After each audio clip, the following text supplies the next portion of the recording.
Chapter 6, Stone Face 6, Matchmaker.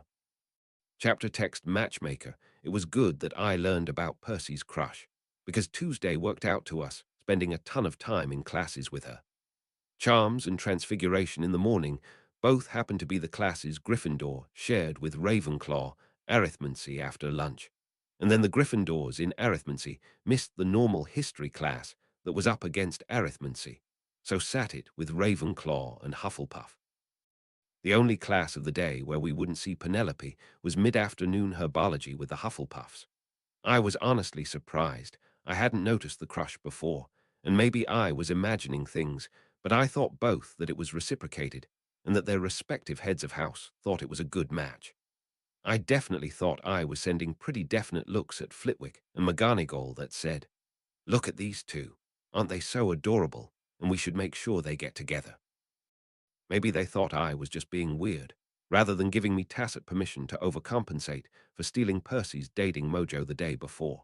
When McGonagall set up the lesson for the day, I certainly thought she was sending me signals. As a bit of a first-day review for our year, let's think back to one of the first transfigurations you accomplished as first years, where you transformed a matchstick into a needle. The reverse is actually far more complicated if your changes are more than cosmetic. I'd like you all to turn a needle into a matchstick, which is capable of being struck to produce flame. Professor, I began, barely able to control my smirk. I didn't actually cover this as a first year, so I may need some extra help. Can I partner with Percy and maybe Ms. Clearwater so I get a cross-house understanding of how this works? If they're amenable, she allowed. As we gathered around a desk, Penelope asked, "Why ask to work with me, Dresden?" I shrugged, trying to look like it was no big deal. "Percy mentioned you were brilliant." "He did," she said, suddenly paying attention to Percy, who shrugged and was trying to keep from turning as red as his hair. "Well, you are, Miss Clearwater," he said, without any sense that he was being anything but forthright, "though I suspect Harry does not actually need much help from me." I gave him a frown for being overly self-deprecating, even though he wasn't wrong, but said, "I assume you know way more about Gamp's laws than I do, after you were just rattling them off for our thought exercise last night. Transfiguring an inert object to a chemically complex, one interacts with those, right?" "Actually, yes," he admitted, suddenly off in magical wonk theory land. In this kind of transfiguration, you are changing the iron of the needle into the carbon of the match, but the remaining chemistry is essentially conjured from raw magic. Otherwise, cancelling the transformation after the match burned could cause gaseous particles to change back into iron in a chemical configuration that does not make sense. Penelope interjected, "But doesn't the smoke contain some of the carbon from the match? Wouldn't that part still change back to iron and cause similar problems?" He lit up. "If it was a pure iron needle, certainly. I think that is why we use steel needles for the process, because the steel contains trace amounts of carbon in its structure. I would wager, if fully tested under controlled conditions, any carbon turned into smoke is either pure magic or the carbon contained in the steel of the needle, which we could test by reverting the ashes of the match and seeing if they're pure iron," said Penelope, excited. I just grinned at the two nerds and mentioned, "Then let's figure out how to get the transfiguration to work, so you can move on to the fun, sciencey part." The process did prove to be somewhat tricky, with all three of us getting matches that wouldn't light the first couple of times, but each succeeding to McGonagall's delight by the end of class. Both of my lab partners were very intrigued by my practice of using chalk circles for transfiguration instead of a focus. Both also seemed delighted when, as they'd hypothesized, the ashes of the burnt matches reverted back to pure iron once detransfigured. After a quick lunch, the first arithmancy class was the most intimate teaching experience so far, much more similar to my previous schooling since there were only 6 students in the class.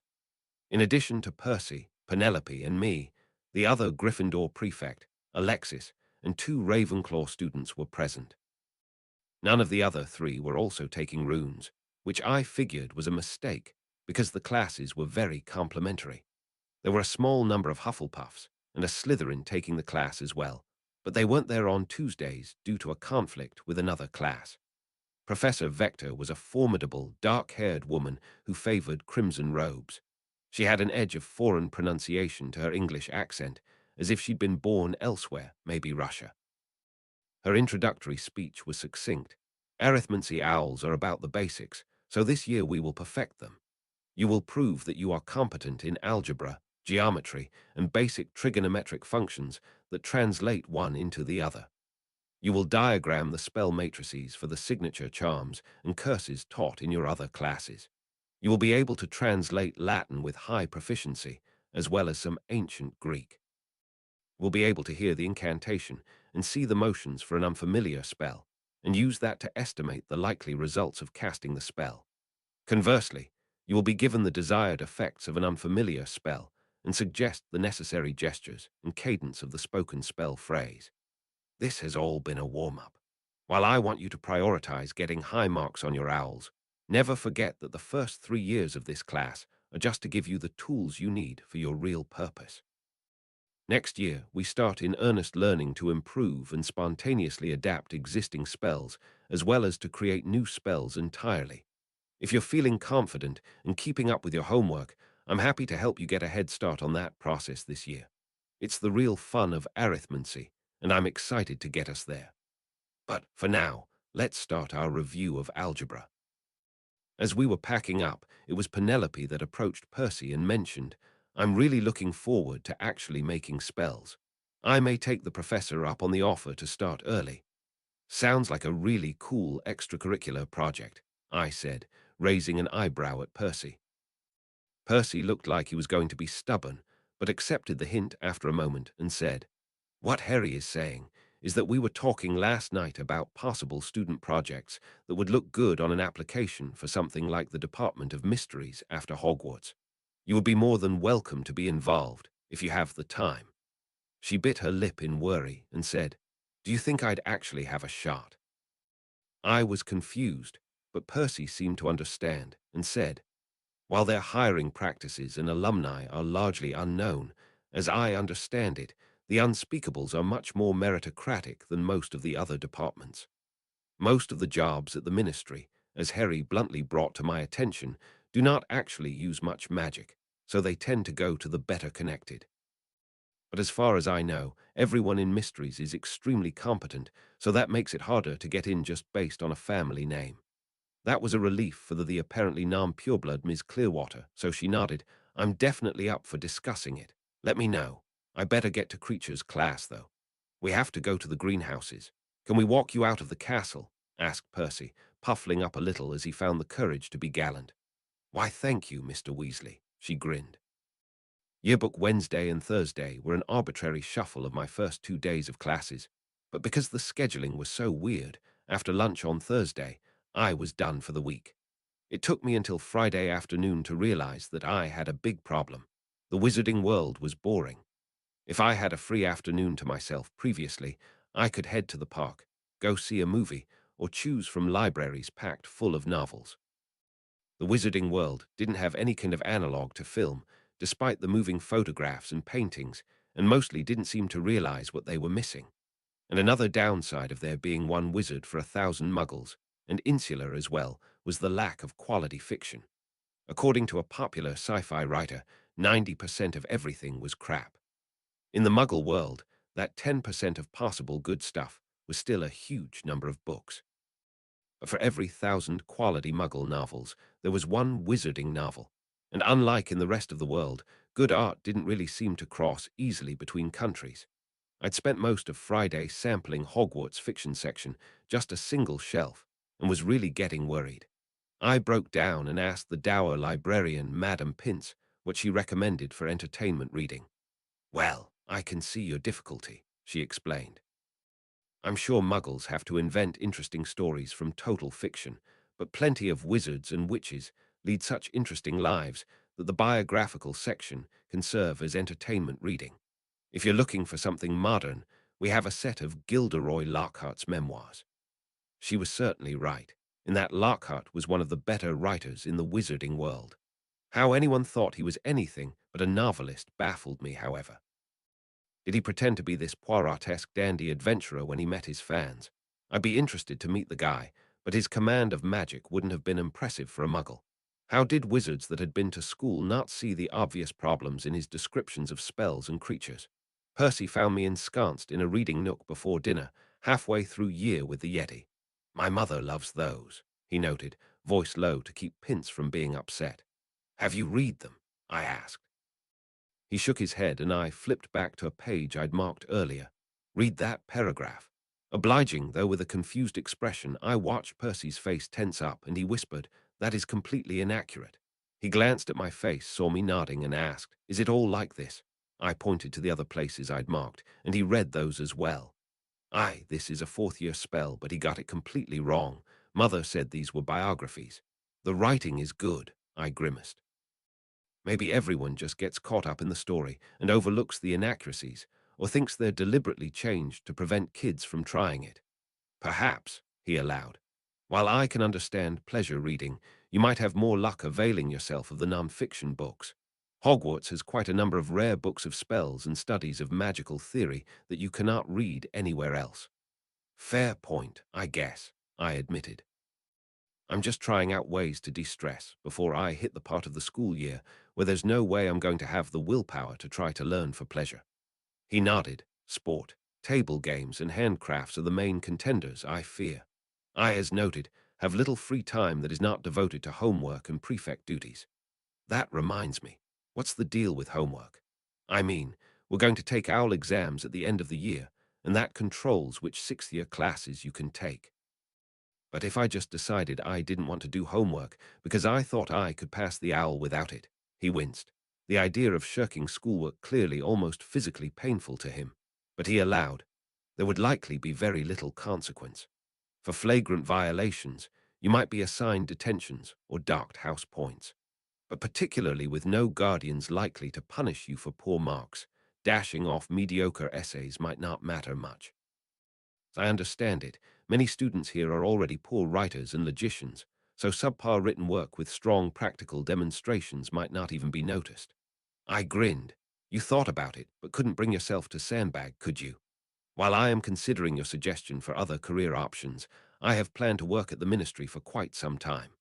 Sandbagging, as you refer to it, is a classic bureaucratic ploy, and I do wish quality written work was better incentivized. The professors barely even give out house points for strong essays compared to how many they give on the spot for class participation. And the house points barely matter anyway, I grumbled. Quite. Well, I need to go find a few more books before dinner. See you there. He nodded and wandered off.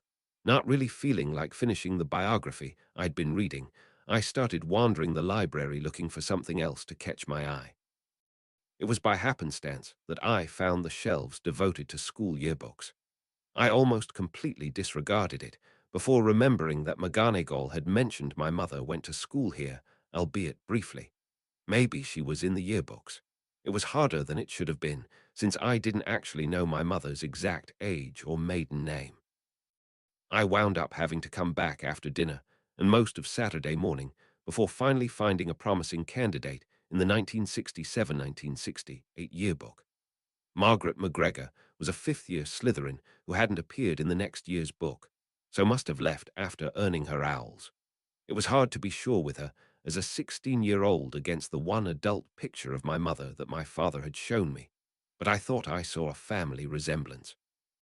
I knew for sure when I found, toward the end of the book, a candid photo of her and another girl relaxing by the lake. Even sitting on the shore, she was obviously much taller than her friend, which would make sense for my frankly unusual height. But while I'd never gotten a really good look at my mother, I had plenty of opportunity to recognize my godmother, even though she was over 20 years younger in the photo. All her implications of being some kind of ancient immortal were washed away by the simple caption of the photo. Best friends relax by the lake, 5th year's Margaret McGregor and Bellatrix Black. Gaining focus, the next Thursday afternoon I was, as McGonagall had warned, set up in a spare classroom trying to see if students that were having trouble with wand magic might have an affinity with my style. The mostly empty stone room had only a few uncomfortable wooden chairs, a table, and unfortunately, a window with a view of the lawn. "Oh, I should be out there, showing off me flying," complained Seamus Finnegan, his face pressed almost against the window. He was a tiny Irish first-year with bowl-cut black hair and mostly missing eyebrows. Apparently, his early attempts at wand work and potions were extremely prone to fiery explosions. I should be out there with my house instead of stuck with a bunch of Gryffindors, whined Millicent Bulstrode, hunched in one of the chairs. She was a moon-faced, dark-haired girl with a pronounced jaw who already had a couple inches of height on most of the boys in her class.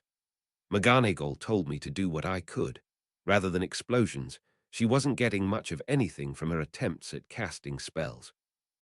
Well, personally, I'm quite happy to get out of physical education for something more interesting, proclaimed Hermione Granger, who was already at the head of her class for wand magic, but had somehow convinced McGonagall that she should sit in on this rather than have to take flying lessons with the rest of her year. She wouldn't explain how, but McGonagall had found a bunch of non-wand foci somewhere in the school's storage, and I'd kept several of them. I was reasonably certain I understood what they'd been designed for, and was able to produce some miscellaneous spells with them.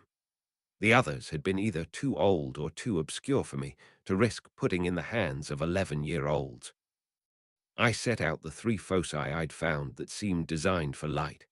A copper rod about the size of a pen that was covered with verdigris, a palm-sized circular steelentin amulet with a quartz crystal mounted in the middle, and an honest-to-history Edison-style light bulb with runes etched along the base. "I know it's not fair, Finnegan," I began, grabbing his attention and motioning him to take a seat, "but I don't particularly want to be here either, so the sooner we get through this, the sooner we all get back the rest of our afternoons." The boy grudgingly took a seat, and Hermione sat up in hers at attention. "The only charm you're supposed to have already had was the light charm, right?" "I've actually had a lot of success with several charms in the textbook, including," began Hermione, before Bulstrode cut her off. "He means what have we all learned, Mew Granger, not what you've been prissing about in class," the Starky girl said cuttingly to the overeager Muggleborn. "Yes, wand lighting is the only charm we've been taught yet. I hear Finnegan set his wand on fire." "At least mine did something, you harpy," shouted the Irish boy, surprised at being brought into the fight with Hermione. Before they could get into a petulant 3-way argument, I grabbed the light bulb and shouted, "Lumos." The flash of brilliant white light from the now-lit bulb got their attention. I was going to have to send a very sarcastic thank-you note to McGonagall for including house rivalries in my involuntary volunteer teaching time.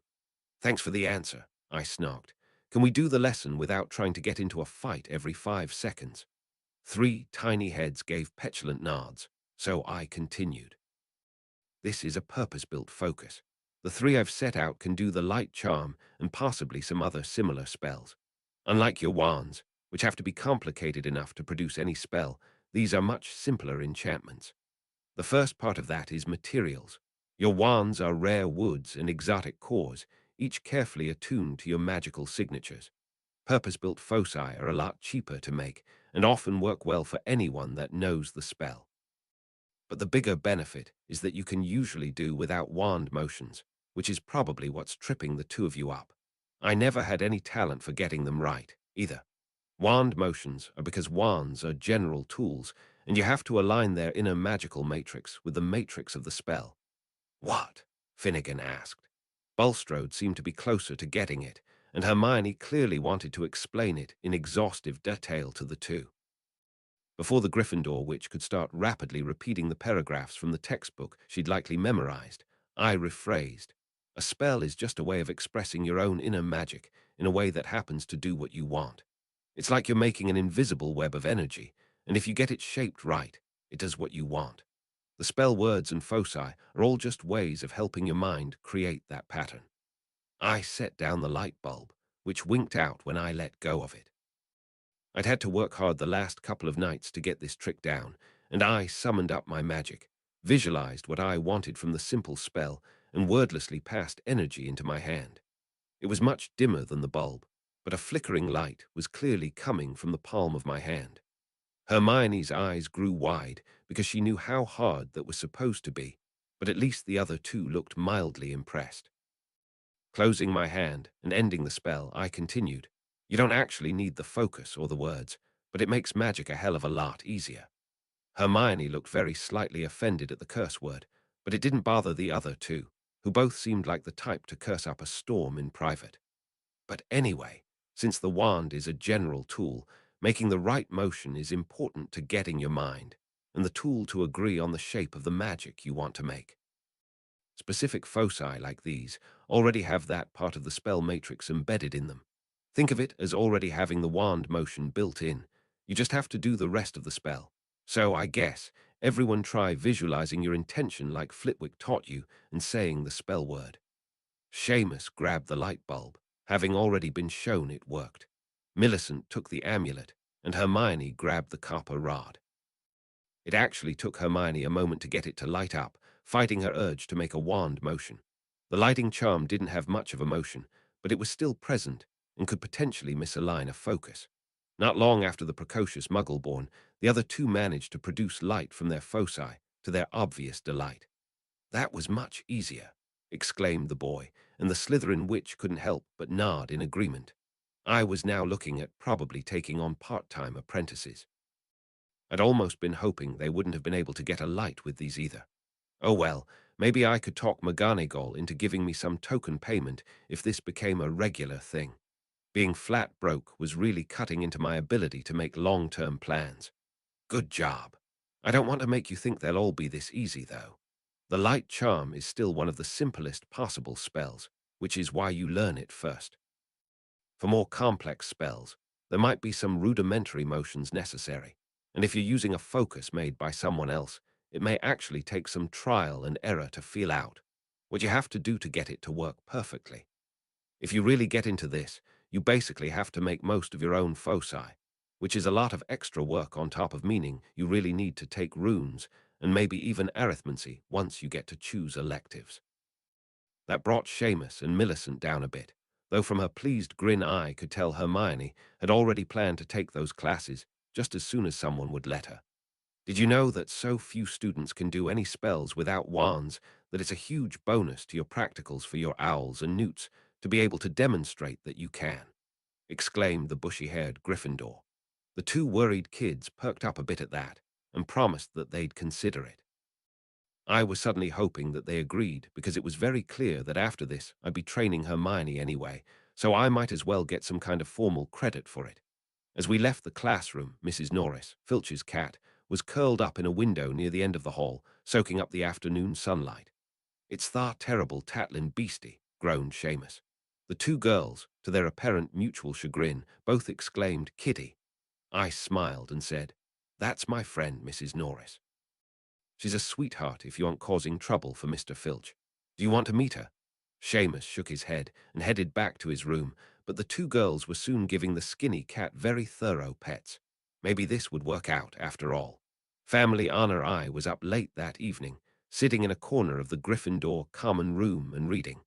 I was up late most nights, hoping that going to bed exhausted would hold off the nightmares. The room was silent save for the popping of the banked fire, which provided most of the light. I'd retained the light amulet from the foci this afternoon, since it reminded me of my own normal focus for light, which I hoped to recover some day soon. I was feeding it just enough power to read by, and with the light coming from my chest, I assumed I was almost invisible to the rest of the room. I didn't want to be hassled about why I was up when the second years went to astronomy class later. For a minute, I thought Hermione had already talked herself into second-year classes as she made her way into the common room in a pink bathrobe, sat in a chair near the exit, and extinguished her wand. Because of the hiding in the dark, I assumed she'd had a fight with her roommates, and I was feeling too selfish to stick my nose in and help her work it out. So I was surprised when she turned out to have chosen the spot to confront Neville and Ron, who had also slipped into the room in bathrobes and were on their way out. I wasn't paying enough attention to listen to the whole conversation, but I caught something about telling Percy before they slipped out of the exit. I had really expected that would be locked at night. Percy was out doing a patrol before he grabbed the second years to lead to astronomy anyway, so I set down my book and followed to see what the kids were up to. I could believe the twins talking Ron into going out at night to do something stupid, but Neville seemed too level-headed for that, and why had Hermione not come back in? I figured it out when I left, and the portrait snapped closed, with no fat lady in it to readmit students. What a bizarre way of locking the room. The trio of first years had already headed off. I spotted their little heads flitting through the moonlight as they went downstairs. Shrugging, I followed them down. In for a nut, in for a galleon, I thought the local saying went. They were pathetically easy to keep track of, even with a couple-minute head start, and I wondered if they realized how lucky they were that none of the prefects or Filch had caught them. I wasn't the stealthiest person in the universe either, but I was paying extra attention and was pretty sure I'd hear anyone coming around a corner. I could certainly hear the children hissing at each other to be quiet. I'd followed them all the way downstairs, and then back up to the third floor when I saw the platinum blonde-haired boy, Malfoy, and one of his prepubescent bodyguards sauntering up the other stairway, apparently intending to rendezvous with the Gryffindors. I grinned and slipped around a corner ahead of him. When he passed by, I said, "Lovely night for a stroll, huh?" The boys froze. I thought the bigger one was going to lose control of his bodily functions, but Malfoy managed to hold onto his poise, turned, and let out a minuscule sigh of relief when he realized I wasn't a prefect or a teacher. "I find the moonlight and silence quite conducive to contemplation," smirked the boy. I was honestly impressed by his vocabulary. "Bad direction to go, then." I tried to match his smirk, "since there are some loud Gryffindors up ahead that might ruin your meditation." He tilted his head, offering me a point in the exchange, and suggested, "If I were to say I was on the way to settle a matter of honor between the houses of Malfoy and Longbottom on behalf of Slytherin and Gryffindor, would you interfere?" "Depends on the justification," I shrugged. "After she missed flying class to attend your seminar this afternoon, the Gryffindors in question may have besmirched the honor and talents of Miss Bulstrode. And you didn't say anything similar about Mr. Finnegan and Miss Granger?" I asked. Another scored point from the 11-year-old, and he admitted, "Honestly, many things were said, and an honor duel is an excellent way to decide the truth of the situation." I figured the kids didn't know enough spells yet to really hurt each other, though it couldn't hurt for me to be there if I was wrong, so I told him, "Fair enough. I'm actually interested to see how one of these goes." Plus, this was a good opportunity to talk to the kid afterward. We'd started ambling in the direction of the trophy room when I suddenly heard Filch's voice. I motioned for the boys to stay silent, and we moved back into an alcove. Moments later, the trio of Gryffindors tried to silently run out of the far door, crashed into a suit of armor making a cacophonous din before Ron screamed, "Scupper!" and they tore off away from us, with Filch not far behind. I saw a tiny feline body break off from the chase and saunter over in our direction. "That cat is going to be a problem," whispered Malfoy. I grinned and shook my head, bending down and waiting for her to come over. "Evening, missus," I said, giving her a few ear scritches. She buted my knee with her head, gave a look at the two Slytherin boys as if daring them to do something, and then turned to bound off after Filch. "Well, looks like that honor duel at midnight didn't work out. Can I walk you boys back to your common room?" We periodically heard the sound of the chase proceeding throughout the rest of the third floor as we descended downstairs toward the dungeons, and I figured it was safe to have the conversation I needed to have with Malfoy. "You're not just the Malfoy heir, right? Your mother was a black." "She was," he admitted, dodging the question of whether that made him the black heir.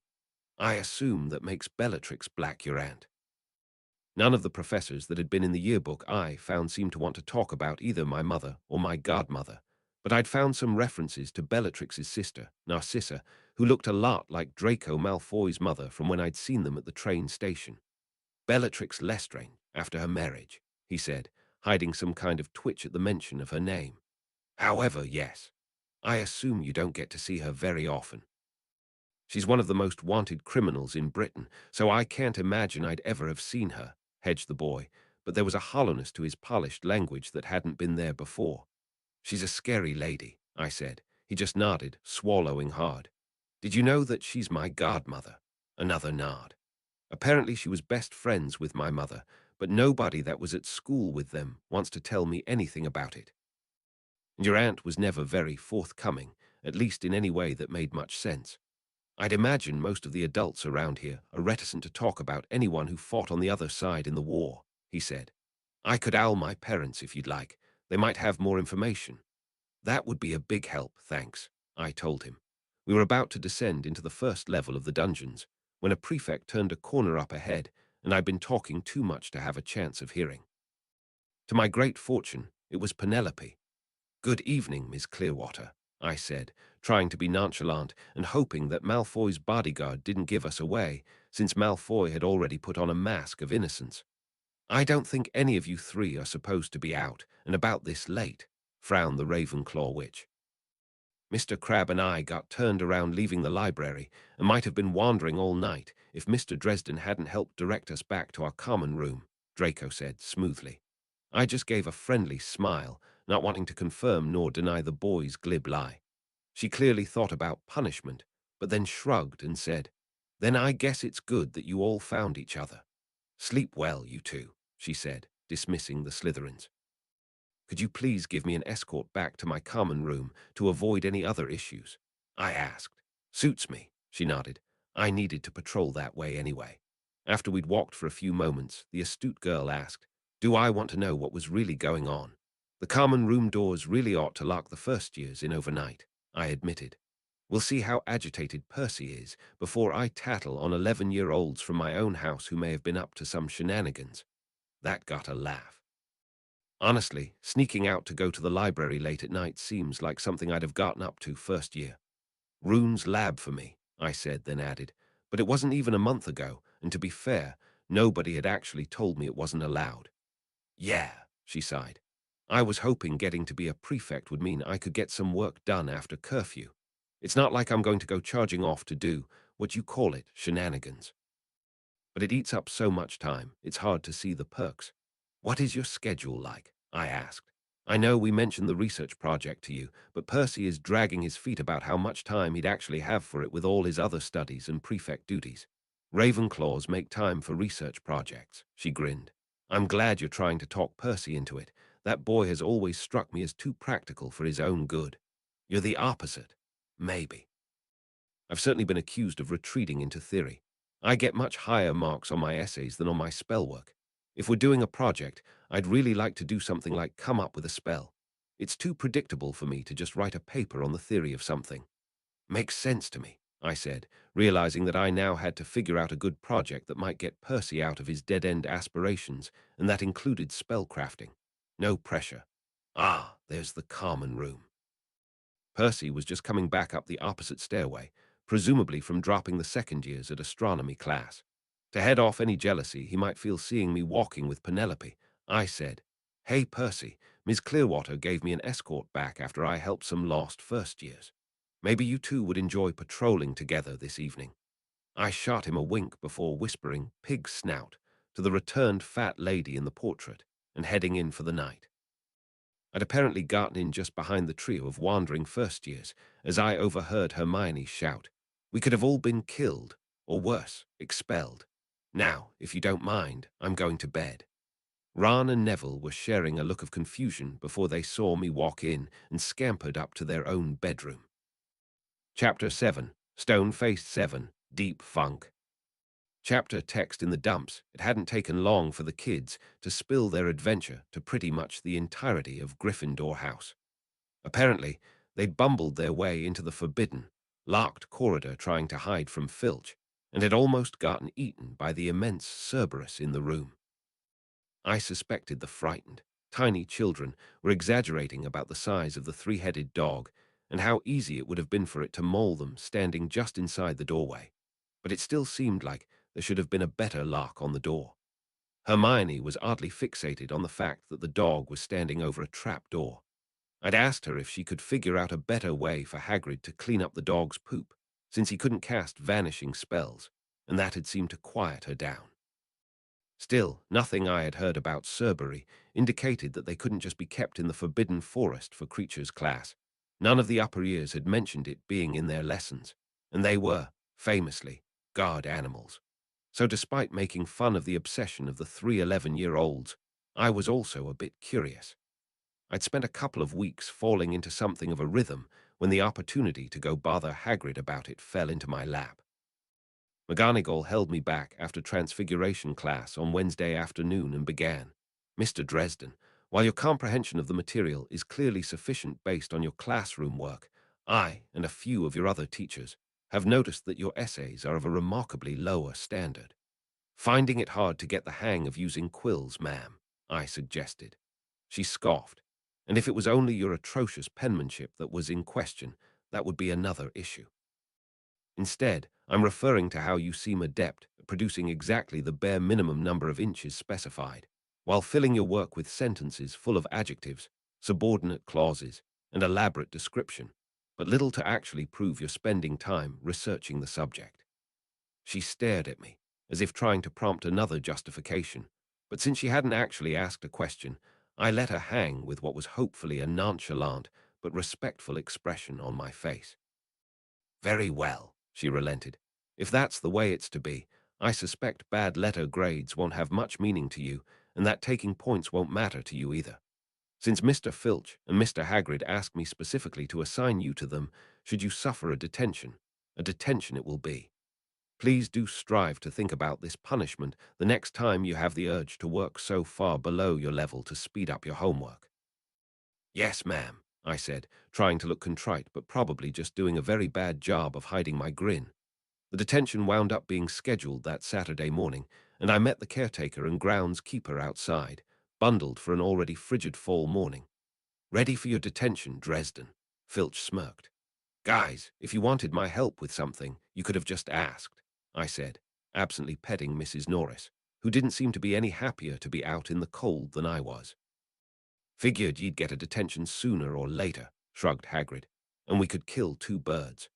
Behind him sat his massive wolfhound, Fang, slapping the ground loudly with his tail while giving Filch's cat a look that admitted she was in charge, but that he still very much wanted to be friends if Mrs. Norris would deign to oblige. Fair enough. So what's the plan? I asked. Filch ran a hand over his coat, as if feeling the vest underneath that I'd made for him.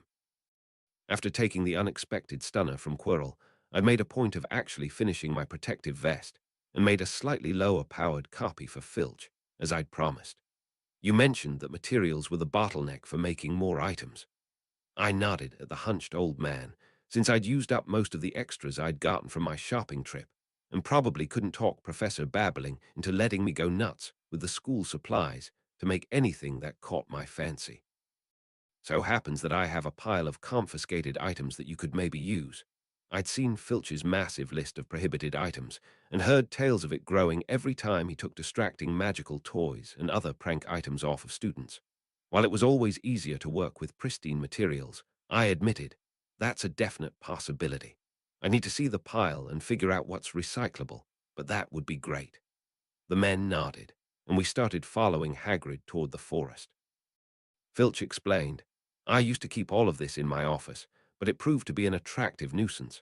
After those awful Weasley twins figured out how to sneak in and start putting it all back into circulation, I had to find a safer location. He gives them to me tar dump in the woods, explained Hagrid, as we walked between the first trees of the forest. It's a surprising big pile. Over 2 decades of hooligans adds up, Filch complained, carefully picking his way through the underbrush, hunched in his ratty old coat with Mrs. Norris curled up on the back of his neck in the coat's hood. I was glad to get it all out of my office, to be honest. I've so much more space now, and fewer pests getting in, both creature and boy. If you'd waited until this year, you could have just put it all in with the Cerberus, I joked, trying to steer the conversation. Aye, Fluffy's a good boy, revealed Hagrid. How'd you know about Thar anyway? Albus might have well put a sign on the damn door saying, Stupid kids, come explore, Filch answered for me. I'm sure everyone in the school knows about it by now. Pretty sure I chased some hooligans up there a couple weeks ago. They could at least put a spell-resistant lock on the door, I added. The unlocking charm is one of the first things they teach first years. Hagrid grumbled, no budget for a good enchanted lock. And I'm sure Dumbledore could cast a lock-in spell Thar. The kids couldn't break. But then how'm I target in Tarf feed? I am. I thought about it for a bit and suggested they probably should have just said that you were trying to rehabilitate a dangerous magical creature and that the school wasn't liable if it bit the faces off of out-of-bounds students. A vague threat isn't much of a deterrent for these kids. You wouldn't even have to reveal that it's up there guarding something. How'd you know about? began the large groundskeeper. Hagrid, Filch interrupted. Dresden was asking me if I knew anything about his mother. Slightly before my time, but you were here when she was a student. What was that name again? I shot Filch a look, and he looked back at me smug. He had clearly realized as well as I did that Hagrid was about to start spilling secrets if he kept on that subject. So he gave me something else to question him about that he rightly suspected I wanted to know more. Margaret McGregor. Looks like she left school after taking her owls in 1968, I allowed. Oh, I remember Maggie. Tall girl, I can see why you're not as small as the other students. Hagrid thought for a few more moments as we skirted some trees and entered a darker part of the woods, the trees blocking out even the bright morning sunlight. She were always nice, Tommy, unlike most of the rest us Slytherin, real smart. I wonder if she'd done better in Ravenclaw. What do you mean? I asked. He thought of how to explain himself, then said, she just wanted to know everything there was to know. Didn't like when the professors told her some things were secret for a reason. Wouldn't stay away from learning dark spells. I darn think she wanted to use them, mind ye. She just wanted to know. But she had a harder and harder time seeing eye to eye with the professors, and left as soon as she could without getting her wand snapped. Where'd she go? I darn rightly know. I know she was best friends with Thar Bellatrix woman, and Thatton were one o' the main Death Eaters. But T weren't never no news of Maggie fighting good wizards and witches, and if your der was a muggle, she mustn't have bought into the whole thing about blood purity, so she must have made good choices by the end. I had about a million more questions, but he suddenly said, "Ah, here we are." There was a natural spot in the rolling ground of the forest here, where a depression had formed in the corner between two large trees. Hagrid had filled that shallow hole with what was probably several wheelbarrows full of miscellaneous wizard-made trinkets. I didn't actually keep up with the cutting edge of magical toys, but based on seeing Filch's list, I could make assumptions about things like fanged frisbees, nose-biting teacups, and ever-bashing boomerangs. Everything else blurred into a sea of handmade detritus. I knelt down at the edge of the pile and poked at it with my staff.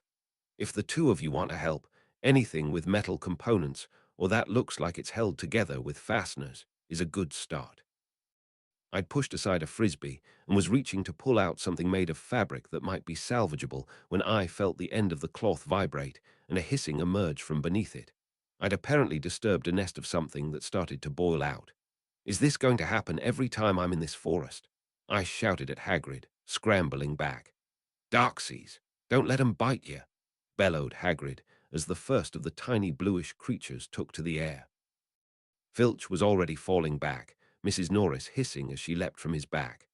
Fang, surprisingly a huge coward of a dog, was whining and sprinting for cover. Not wanting to get a swarm of venomous fairy bugs to the face, I yelled, stupefy, and then endeavored to get a shield up as I scrambled backward. Even with the staff, my aim wasn't great for tiny, swift-moving creatures, but it was a target-rich environment.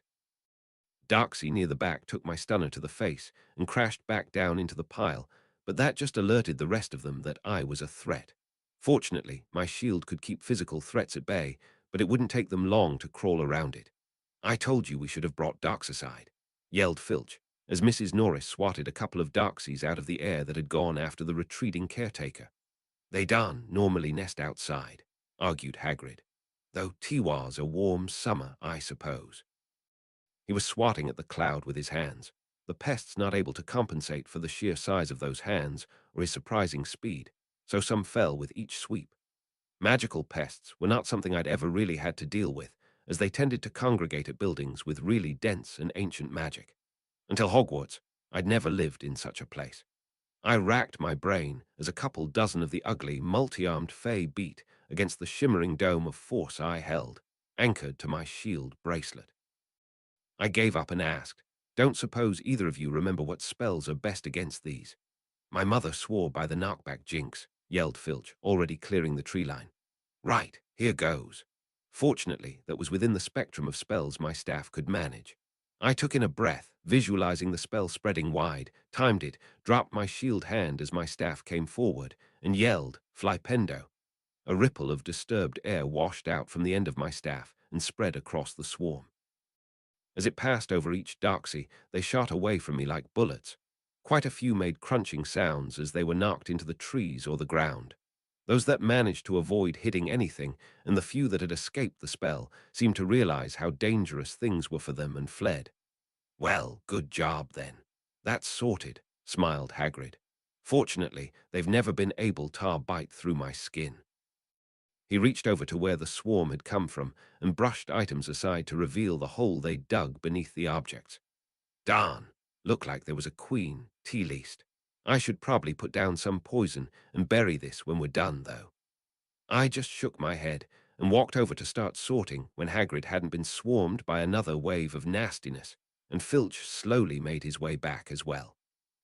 Maybe it was the adrenaline crash, but as I spent the next several minutes grabbing likely-looking items, I started to feel exhausted. Maybe 20 minutes after the fight, my vision began to blur, and I admitted to the two men, "I don't feel so great." Hagrid grabbed my shoulder out of concern, asking, "Did you get bit, Harry?" "I don't think so," I slurred, then noted that my shielding hand did feel a little numb. I held it up and saw a distinctive red bump formed just above my bracelet, where one must have gotten through between dropping the shield and casting the knockback jinx. "Hell's bells," I swore, then lost consciousness. Personal projects, I clawed myself to consciousness, having no idea how long I'd been out. Once the deep muscle ache set in, I wished I'd stayed out for longer. I was back in Pomfrey's Victorian medical wing. It looked like it was getting dark outside, so I'd been out at least a few hours. The Technicolor Gandalf, sitting on the seat next to my bed, smiled as I looked around. "Ah, Mr. Dresden, we thought you'd be waking soon." "Stupid, awful Wildfee," I grumbled, my voice raspy. "Someone needs to give the veil a tune-up." "You may still be a bit delirious, my boy," Dumbledore said, seemingly confused. I shook my head and tersely explained, "Wizards built up the veil to keep the Never-Never separate. Too much magic in one spot stretches it out, little things can still slip through. Getting too easy for them to find holes." "I see. Children's stories. I wasn't aware that Justin Dumorn would have gone in for that kind of thing." I coughed out a sardonic laugh and looked around, finding a water glass on the bedside table. "Yeah, children's stories. Just like the Deathly Hallows," I said, taking a drink. He nodded, glancing away. I suppose that Foolish Quest would be the kind of thing Justin was interested in. As a young man, he was certainly keen to raid Grindelwald's safe houses, looking for secrets and lore, and Gellert was very obsessed with those old stories. How many wizards die every year when those things get into their old houses and bite someone? Fortunately, Darksea venom is only exceptionally dangerous to the infirm, leaving plenty of time to find and treat most others. Not that you should have had to experience such a thing. Minerva has thoroughly chastised Hagrid and Argus for that lapse in housekeeping.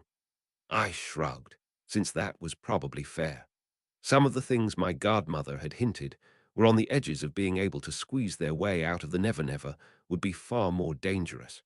Not that I wanted to explain to the headmaster what my source was, and had been avoiding quite meeting his eyes just in case he went digging. Wizards had erected the veil around the time of the Hogwarts founders, so it probably still had plenty of time left before things got especially dangerous. Instead, I asked, did they at least bring back the stuff we pulled out of the pile? "Indeed. I appreciate you thinking of Argus and Hagrid in your extracurricular crafting, though I do wish the three of you would take fewer risks. Both have different reasons for being without magical tools, and haven't responded well to my offers in the past. For whatever reasons of their own pride, they seem more inclined to accept help from a student than handouts from a headmaster. Filch is a squib, I guessed, and doesn't want that rubbed in his face. Meanwhile, Hagrid doesn't want to risk you putting your neck out for him skirting around having his wand snapped." "Very astute," twinkled the old man. "I'm quickly coming to the conclusion that we should have offered a study in wandless magic before now. Between those two and the students you're teaching, you're already getting results I could not have envisioned even 2 months ago, and that's before your personal curiosity. I hear that Mr. Weasley is showing some interest in an extracurricular research project." I nodded. The guy's wasted on being some bureaucrat. Penelope Clearwater's interested as well. His cheek twitched, as if he was intimately aware of the crushes of his students. "Excellent. She also is a bright young witch, whom prejudice might prevent from attaining her goals in life without sufficient experience. Might I suggest a topic? I don't know if either of them will agree to anything, but if I tell them you suggested it, they might be more willing to not overanalyze everything. Percy wants something that will look good to the unspeakables.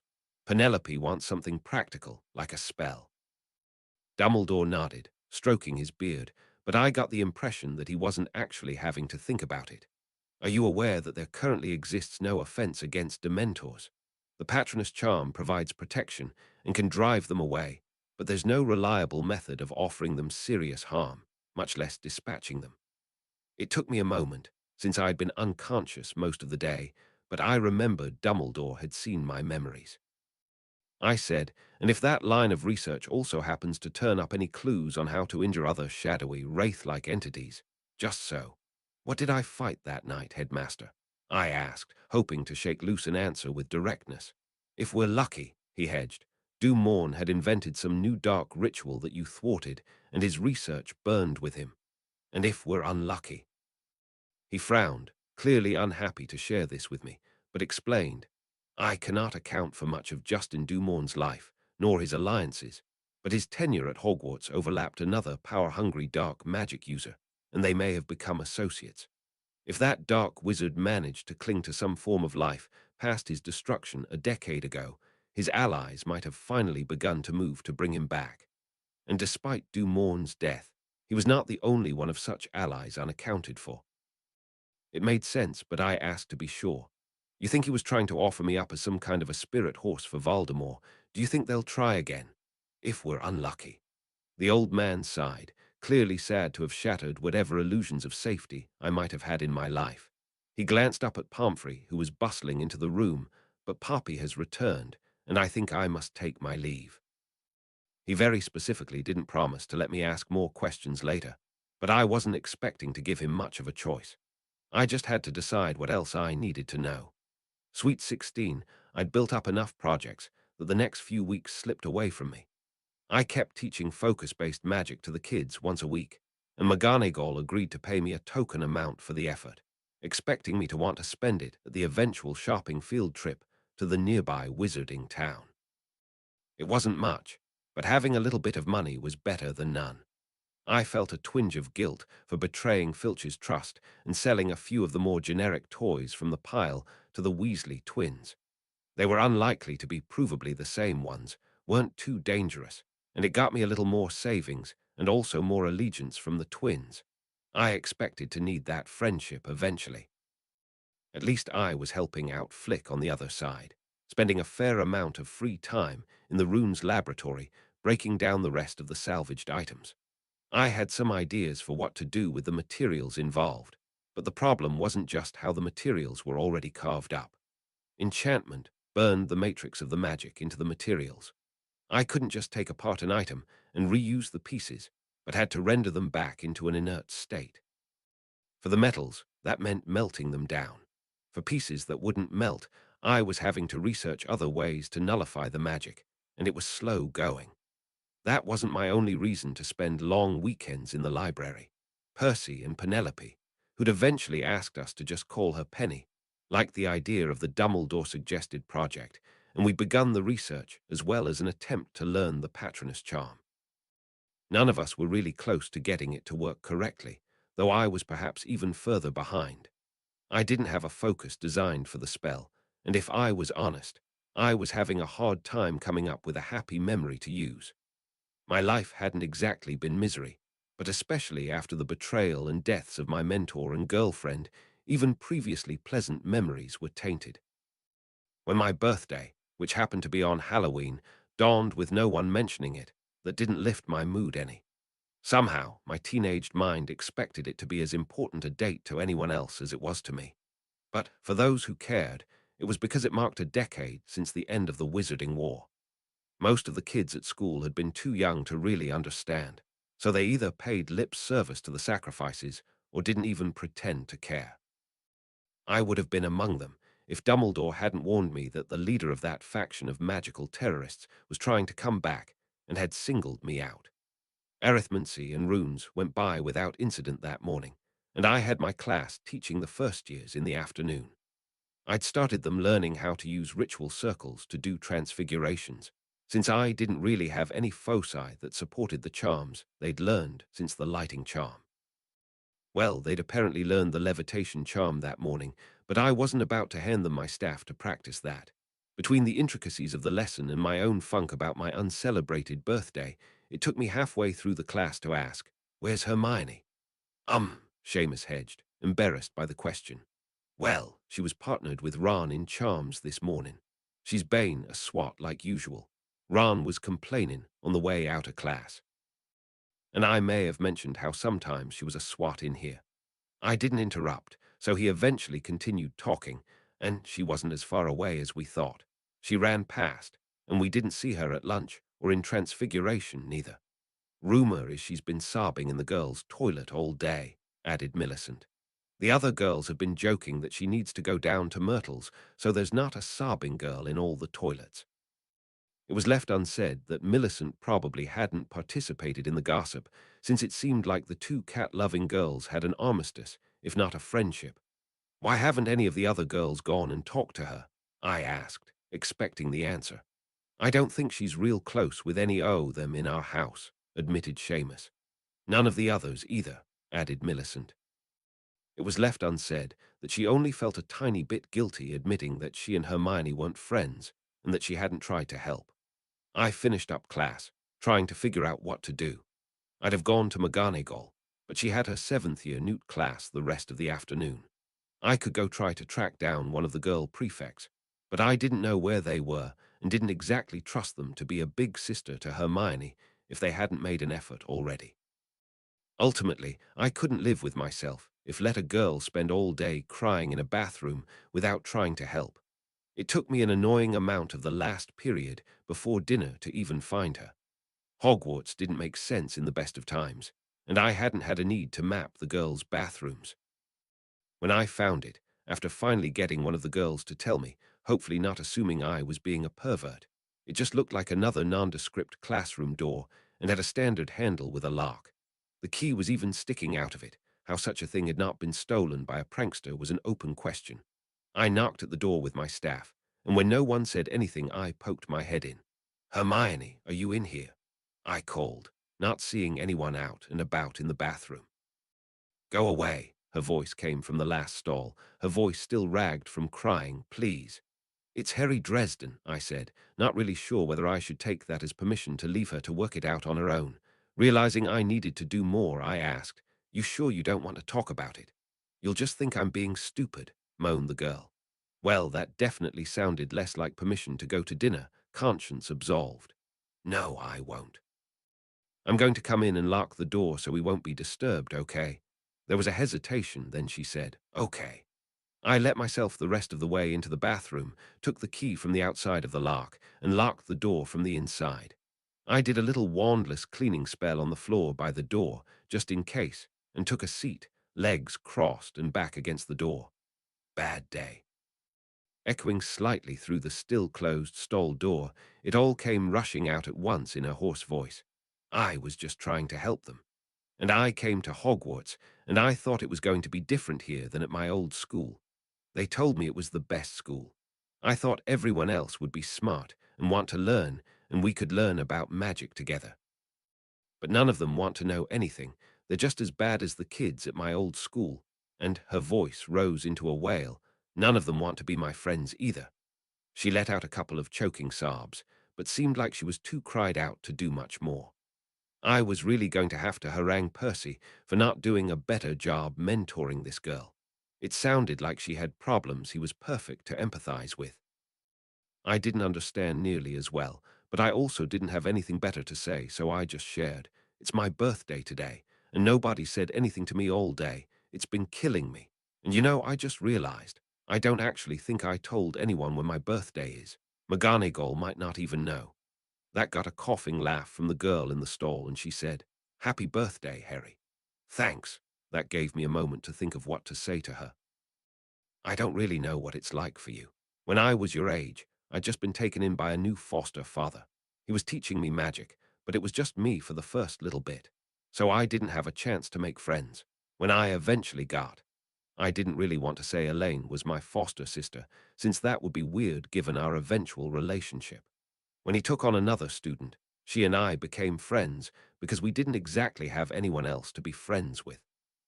But when we went to Muggle school classes, we couldn't make friends because we couldn't tell them about magic. And it turns out he had basically kidnapped me just before I would have gotten my Hogwarts letter.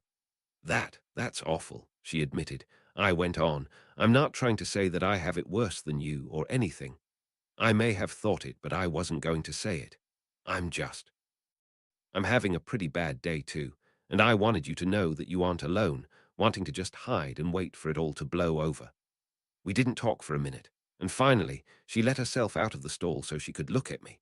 She was still carrying her book satchel, and her face was red and puffy from crying all day. She realized what I'd done before sitting, whispered, Scourgify, with a wand gesture, and took her own seat on the tile across from me. Finally, she asked, how am I going to make friends? I don't think I can do this for 7 years. I sighed. I'd obviously thought about it because Percy had the same problems. Do you want the easy answer or the hard one? Despite how smart she was, the girl was a born Gryffindor, and she'd always go for extra credit. The hard answer, please. She tensed up, as if physically preparing for me to lay some harsh truths on her. Nodding, I asked, why do you need to answer every question? What I'd said barely seemed to make sense to her. Because I know the answer, she eventually ventured. What if you just waited to see if anyone else knew the answer first, and only raised your hand if you saw nobody else was going to? She still didn't seem to get it. But then, the professors wouldn't know that I know the answer. Hermione, everyone knows you know the answer. You do extra homework. You give the right answer when called on. You could barely participate for the rest of the year, and you'd still be top of your class. What are you actually afraid of happening if you give someone else a chance to answer a question? She thought about it for a minute, rather than giving me the first answer that came to mind. Finally, she admitted, I didn't really understand that there was a magical culture. I thought everyone here would be like me, Muggle-born. And as soon as I got to school, they started making fun of me. I had to show them that I'm not just some girl that doesn't know anything about magic, not just some mudblood. So you don't want them to act like you're stupid. You want to prove that you're smart. She nodded to my question, so I asked, how do you think you treat Ron and Seamus? Do you act like they're stupid? An instant objection about to drop out of her lips, she caught herself and admitted, I don't mean to. I just don't understand why they don't get things that are so easy. I shook my head, wondering at how someone could be so smart but miss the obvious. Hermione, I haven't checked with the professors to be sure, but I'm pretty sure you're a genius at this. Stuff that seems easy to you is hard for everyone else. You've been doing this for 2 months, and you seem to understand concepts that took me years to really get, and I'm pretty smart. If you just sat quietly in class and only spoke when spoken to, but turned in all your homework and kept doing spells right the first try, all the other first years would just be intimidated by how smart you are. But when you have to constantly show off in class and act like you're their teacher, they feel like you're making fun of them. They feel like they're too dumb to be at the school. She nodded with appropriate gravity at my pronouncements, but as soon as I finished talking, she grinned and said, You think I'm a genius? At magic, yes. At understanding how to make friends with your dumb classmates, no. I smiled and stuck my tongue out at her. That got a giggle, but she asked, Then what should I do? I assume that, like you said, even if they're not as smart as you don't want to go through 7 years just ignoring them and doing your own thing. She nodded, so I told her basically what I'd told Percy. Then you've got to try to be interested in whatever weird wizard sports or games they're interested in, and not make them feel like you think they're dumb. Which means waiting until they ask for your help, and not overhelping. I thought about it for a second. It probably also helps if there's something they're better at than you that they can do for you. How do you feel about being Hermione, who's great at magic but terrible on a broom, so we're working really hard to train her up to play Quidditch someday? Ah, flying, she frowned, then giggled when I made the same face. Yeah, I guess I can try that. Can I ask you for more help if I think I'm still getting it wrong? Yeah, sure, I said, then smiled and pointed at her. See, you're already getting it. She nodded. You know, what you said makes a lot of sense in light of an article I was reading in a psychology magazine my parents had in their waiting room, and it was talking about reciprocity, and it's starting to make a lot more sense because I put up a finger to stop her from getting all the way wound up and said, Can you finish that at dinner? We're missing the Halloween feast. Oh, right, she said. I didn't actually eat lunch, and I guess I am starving. I levered my gangly limbs up from the floor and unlocked the bathroom door. Then let's see what kind of strange wizarding foods are at this feast. I mean, it's pumpkin juice with every meal, so at Halloween they'll have to have, what, double pumpkin juice? We were laughing walking toward the great hall when both of us turned up our noses at once at the awful smell of something living that had never bathed. In the quiet, I heard the sound of snuffling and heavy footsteps coming from up ahead. I grabbed Hermione by the shoulder and pulled both of us to hide behind one of the omnipresent suits of armor nearby. I had my staff ready and my shield bracelet out, and behind me, Hermione drew her wand. From around a corner, a creature emerged so straight out of the hobbit that I expected it to be dragging a sack full of dwarves. The gray-skinned cave troll was taller even than Hagrid, and had to lean over to avoid bashing its head on the high ceiling. As it slowly strolled by, snuffling, it sniffed at a piece of cloth in the hand that wasn't carrying a whole tree trunk as a club. "It can't be," whispered Hermione. I thought she was talking about a monster being in the school, but she said, "I think that's the jumper I lost last month." The troll definitely seemed to be going more or less straight for the bathroom where she'd spent the whole day, which wouldn't make any sense unless it was tracking her by smell. Fortunately, it hadn't caught the fresher scent from where we were hiding. It was only a matter of time, though, so I waited for it to actually enter the bathroom, and then we were going to book it down the hall toward the professor's. Unfortunately for the plan of running away, as soon as it kicked open the door of the bathroom, I heard the unmistakable sounds of Seamus Finnegan shouting, "Oi, that's the girls' toilet." Not far behind him was Ron Weasley, who said, "Do you think Hermione's still in there?" And finally, Neville yelled, "We have to save her." Let it never be said that 11-year-olds aren't deceptively fast when they're on a mission. Before either Hermione or I could say something to stop them, the three boys had sprinted down the hallway and were about to get into a fight with a cave troll that was so big they'd have to stand on each other's shoulders for any of them to look it in the eye. An exclusive club motioning Hermione to stay back, I ran out after the boys. Seamus had already yelled, "Oi, Granger, you're in there." That she yelled, "No, I'm back here." From behind me certainly distracted the boys and caught the attention of the troll. All four turned down the hall toward us, and Seamus didn't notice as the troll wound up to casually splatter him with the giant slab of wood it was wielding as a club. Not having much time to think, I yelled, "Carp retractum," while jerking my staff back like a fishing pole. A beam of light briefly connected the end of the staff, and the Irish boy, pulling him rapidly toward me just in time to dodge the beast's swing. It cracked loudly against the stone wall, and large chunks of brick clattered to the floor. As Seamus's momentum made him baseball slide down the corridor from where I released the spell, Ron and Neville had a little more situational awareness and turned back to the troll, trying to spread out and get out of range of its club. Unfortunately, while the ceiling was too low for an overhead smash, the hallway was a main thoroughfare and just wide enough for multiple children to walk to class at once. That meant the troll had room to swing, but we didn't have much room to get around it, and that they were backing up toward me and in the way of anything major I tried to do. Having a nagging worry, I yelled, "Stupefy," and tossed off a stunner, which would have trouble missing. Unfortunately, as expected, the red light splashed harmlessly off of it. How magic-resistant was its skin, anyway? With two boys still in the way, I didn't want to risk grabbing my blasting rod and trying to hit its limits. The troll was easily keeping pace with the backpedaling boys, so I tried shouting, "Ventus," and sending a blast of wind along the top of the corridor. While the wind did more than the stunner, the troll was quite heavy and was only a bit distracted. I had slowed my initial sprint when I had to save Seamus, but I'd still been slowly moving forward, and I finally got ahead of the boys at about the point of another suit of armor eternally guarding the hallway. The two miniature Gryffindors took the opportunity to actually turn and run once they realized I could block it. Now I just had to figure out how I was actually going to block it. I'm not the most agile human being on the planet, as I have a lot of arm and leg to manage, but the troll heavily telegraphed its swing, and I was able to duck and cover my head as its swing instead connected with the suit of armor. All the plates scattered around the hallway, with a couple of chunks painfully bouncing off of one of my ribs.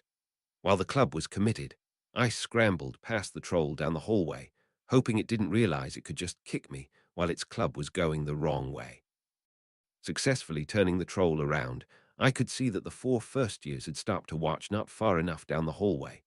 "Hey, ugly," I said, trying to get its attention.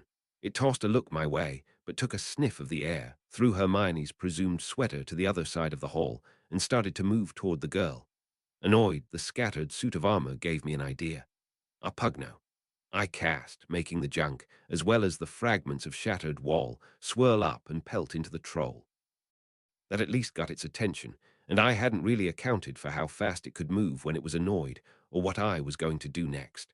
I managed to scramble back fast enough to miss one swing, then another, and even a third, but now the troll was going at a run. I had just enough time to crouch down and put up a shield before the club caught me. Now my shield is not a spells-only defense. Through a lot of hard work, it's good against physical impacts as well. Unfortunately, the worst I'd ever really tested it on was magically accelerated baseballs. It was not quite as effective against the better part of a tree trunk. It popped my shield, and if the backlash hadn't stunned me, being hit by the club would have. Fortunately, I'd slowed it by a lot. Unfortunately, it still had plenty of inertia. Rather than pulping me in place, it worked more like a lacrosse stick, scooping me up and flinging me into the wall. My staff clattered away from me as I slumped to the floor, dazed and worrying about what I'd broken.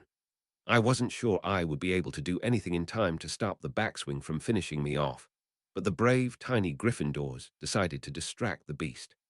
3 of them were shooting off whatever beginner's hexes they'd learned so far, while Seamus had run up and grabbed some of the detritus of the armor and wall to throw. None of it made any real difference to the troll, but it was reminded there were other threats and turned to face them. From my stupor on the ground, I tried to collect myself, but could only watch the kids fight the looming troll. Ron suddenly had an idea and cast Wingardium Leviosa. I'd find out later that Hermione was very impressed that he got it right, since it had apparently been the lesson he'd blown earlier that started the fight between the kids. And he cast it on the club, which I should have thought of. Unfortunately, while that might have worked if the monster had a loose grip, it was more than capable of hanging onto the club against a first-year's spell, though it had to work at it for a moment. I started to groggily try to get to my staff, but my arms didn't really seem to want to obey my commands. And maybe my eyes were going weird, because I could have sworn Hermione was charging at the troll. With a mighty smash, it brought down its club on the hallway floor, but the little girl had managed to duck and run between its legs. It seemed inclined to deal with her, but the boys started back up with their assault. Hermione checked to make sure I was moving, seemed to realize I wasn't going to help in the next few seconds, and picked up my staff. The focus was almost twice her height, but she managed to get a decent grip on it, muttered a couple of incantations to get a feel for the difference to her wand, and planted her feet. As the troll was dangerously close to taking out all 3 boys with a single hole-wide swing, the muggle-born girl shouted, Wingardium Leviosa. My staff was primarily built to handle magic involving motion, and the levitation charm certainly qualified. With that much surface area with which to work, I've been able to make it more or less idiot-proof, since I'm the biggest idiot I know. And Hermione had been a very attentive student in my class, even though she was perfectly competent with a wand. Unlike her wand, whose magical capacity would grow as she did, the staff could focus a lot more of her magic toward that spell, and it was enough to rip the club out of the troll's hands. Awkwardly swinging the staff around in front of her, the club followed her movements, buffeting into the troll repeatedly, and then finally making a very solid couple of hits into its face. With a grunt of confusion, the troll fell, unconscious, to the floor. I could tell I'd managed to shake most of the cobwebs out of my head, because I did not say the joke that had come to mind about Hermione grabbing my staff without asking. Of course, barely 10 seconds later, the professors finally came running up, having heard the commotion. McGonagall and Flitwick saw the boys first, and she clearly took in the situation and realized how close 5 students had been to getting killed. Fear for her charges turned into anger, and she started lighting into the boys, who were apparently supposed to be in their dormitory. "Excuse me," Professor. Hermione interrupted, having dropped my staff, and started wringing her hands at the worry she was going to get in trouble. She sounded a little tired from focusing so much of her magic at once, but still managed a classic run-on sentence, explaining, "Only Harry's hurt, and probably needs to get to the hospital wing, because he was escorting me down to dinner late when the boys came to warn us about the troll, and unfortunately, it found us all first." I could see the boys perk up that Hermione had not turned them in for rushing at a troll that wasn't actually threatening us at all. McGonagall hadn't seemed to realize that I wasn't just sitting down to relax, turned white, and ran over. "Can you move, Harry?" she asked. I chuckled that she was worried enough to use my first name. "I think I'll be okay," I insisted, possibly a little slurred. "Should have put cushioning charms on the walls," I mumbled, mostly to myself, thinking about how I could have done better. "Did you defeat the troll?" she asked. She sounded so impressed. I hated to disabuse her, but I couldn't steal the credit. Just distracted it. Hermione got it. I looked over to Flitwick and told him, "Didn't they just learn the levitation charm today, Professor? Hermione and Ron both did it perfectly." McGonagall was going to levitate me to the hospital wing, but I grabbed my staff and insisted on limping there with her as my escort. We left the kids giving an edited version of the story, as Flitwick wanted to hear details before awarding points. The boys were already embellishing it in excited voices. All McGonagall said on the way to the hospital wing was scoffing, "Gryffindors." I could tell there was tremendous pride hidden in her complaint. Chapter 8, Stone-Faced 8, Blood Wards. Chapter text cheering section. While I hadn't actually enjoyed spending so much of my birthday in the hospital wing, at least I wasn't in there for too long. A few healing spells and a night of observation, and I'd been hobbling around the castle in time to get most of my weekend. I'd used a fair amount of it to look up tactics for fighting magic-resistant creatures. While it had all worked out, I didn't really want to make getting saved by 11-year-olds a habit. Between our talk and the fight, though, Hermione had made a lot of progress over the week. She'd seemed to be fitting in much better at meals, and in the common room, she and Seamus had gotten along in my foci class on the next Thursday, and as we all gathered in the Quidditch stands the next Saturday, I saw her crunched in with all the other first years. She was sitting next to two of her roommates, and I overheard one telling her, "Really, your hair has amazing body. You just need to get it under control." She gestured at some magazine she was holding. "Have you heard about Sleekeasy?" I could barely tell Hermione was using all her willpower not to tell them it was stupid, and instead let them tell her all about whatever it was they wanted to do for her. Meanwhile, I was further up the stands, where Percy had claimed the edge closest to the Ravenclaw contingent so Penny could sit with us and still support her house. That we were all hunched over books rather than paying much attention to the match hopefully didn't matter to the sports fans. I still think the Patronus charm, while a useful spell to know, is the wrong direction for the project, asserted Percy. "It's not that I disagree," explained the blonde Ravenclaw, "but until we understand it enough to cast it, we can't totally rule out that it might have some use. Of course, going practical, it would also help to have a Dementor to practice on." "I'll leave that to you two," I grumbled, opposite Penny with Percy in the middle. "I've had enough of them to last me for a while." The two of them both looked about to argue, then remembered why I'd have a problem and held their tongues. After a minute, my roommate suggested we should re-examine our assumptions. We were not presented the task of a better way to deal with Dementors, but a more general-purpose spell that can harm incorporeal, hostile spirits. "And we do have Peeves to practice on," grinned Penny. "You're not wrong that a Patronus is probably a dead end. As I understand it, it works due to their feeding habits, not their physical state. Though I really want to learn it for the bonus points on the owls. We need something that—" She was cut off by the roar of the crowd as Amber Noel scored her first goal for Gryffindor. The head girl had agreed to play for the team as long as she didn't have to come to many practices, which Oliver had grudgingly agreed to when his other options were so limited. The second year, Belle, had been assigned seeker when no one else was any good at it. My other roommate had been complaining about his difficulties for the last week as the match got closer and closer. I tried to nod appropriately sympathetically, but I thought the guy was still taking this way too seriously. I passed my project partners the book I'd found as the cheering died down, and when Penny didn't seem to need to continue her thought, said, "I've been looking into ways to fight magic-resistant creatures, to be ready for the next troll." Percy asked, quirking an eyebrow in the closest he usually came to showing he was trying to make a joke. It was progress, at least. He hadn't really processed well that he'd lost control of so many of the first years, including his brother, and it had come so close to tragedy. I'd had to stop him twice from chewing Ron out about it. I was working on getting him to tell the boy he was impressed by his bravery, but to get an adult the next time. For such a big and loving family, the Weasleys seemed determined to be mad at each other as much as possible. "Pretty much," I agreed. "You're sure it's unusual to encounter horrible monsters in the castle instead of just out in the forest?" Hermione seemed to have forgotten that the troll had her sweater and was making a beeline for her, but I hadn't.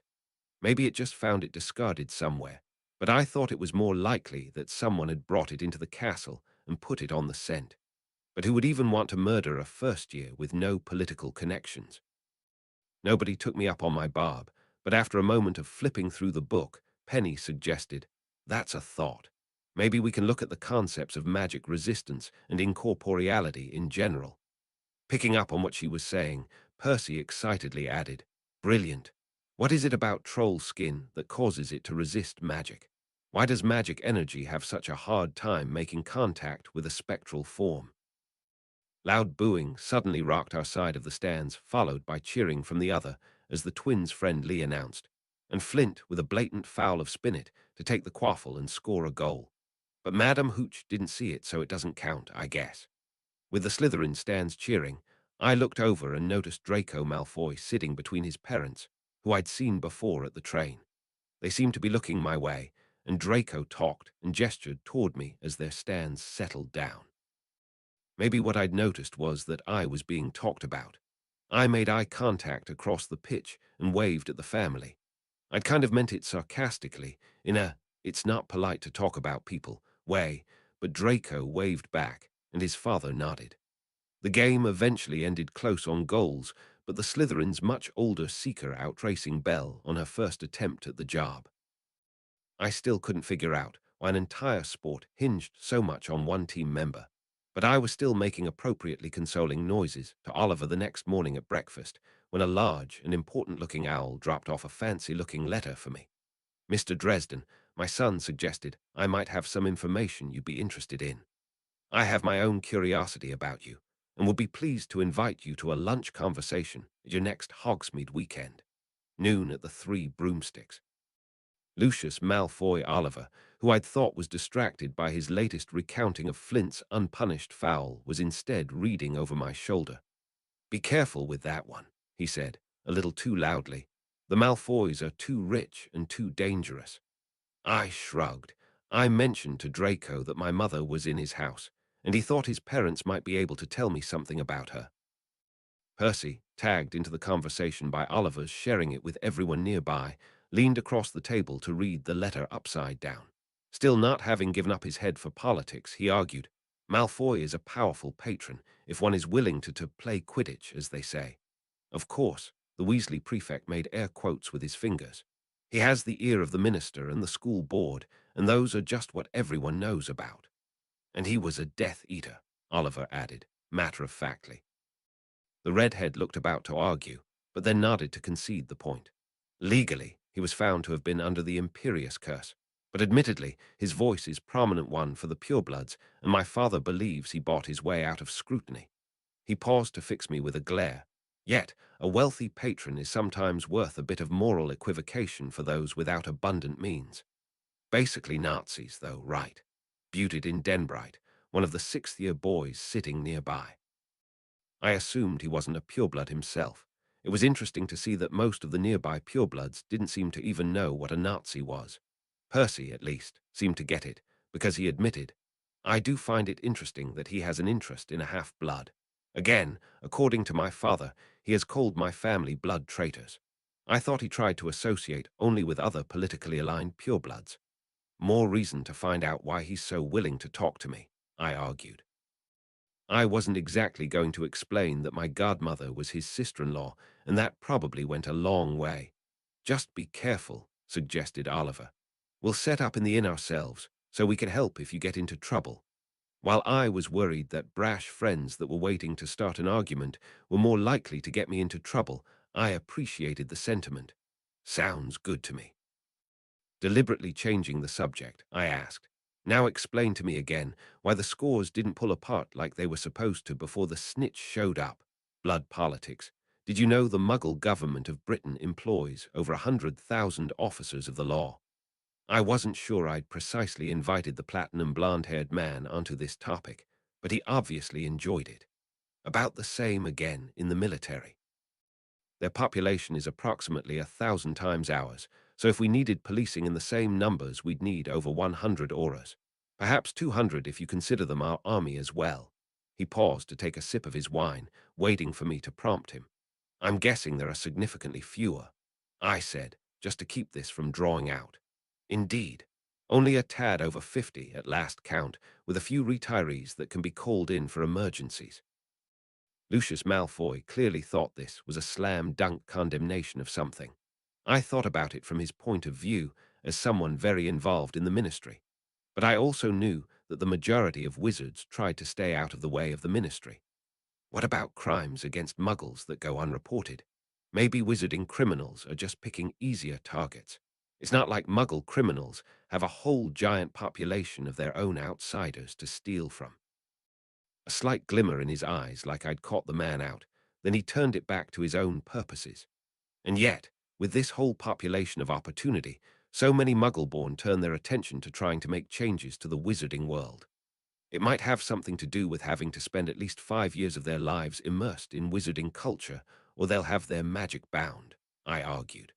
Also, that auras can show up from nowhere at any time and throw them in prison.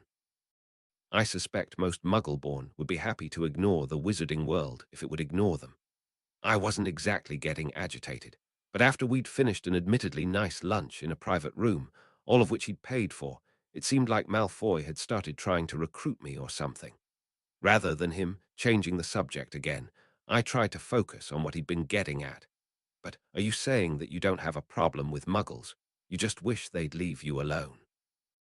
Well put, Mr. Dresden, he allowed. I'm simply trying to dispel the notions I'm certain are still rife in Gryffindor and likely Hogwarts in general. The push for blood purity is an important but flawed political shorthand. It's more a question of culture than birth. I understand that you're a powerful young wizard, despite being half-blood, and Draco tells me a Muggle-born girl is currently first in his class. The Dark Lord himself was a half-blood, and he was killed by a half-blood after being weakened by another very talented Muggle-born witch. I breed exotic animals as a hobby, and I wouldn't have much success if I didn't have an understanding of inherited genetics.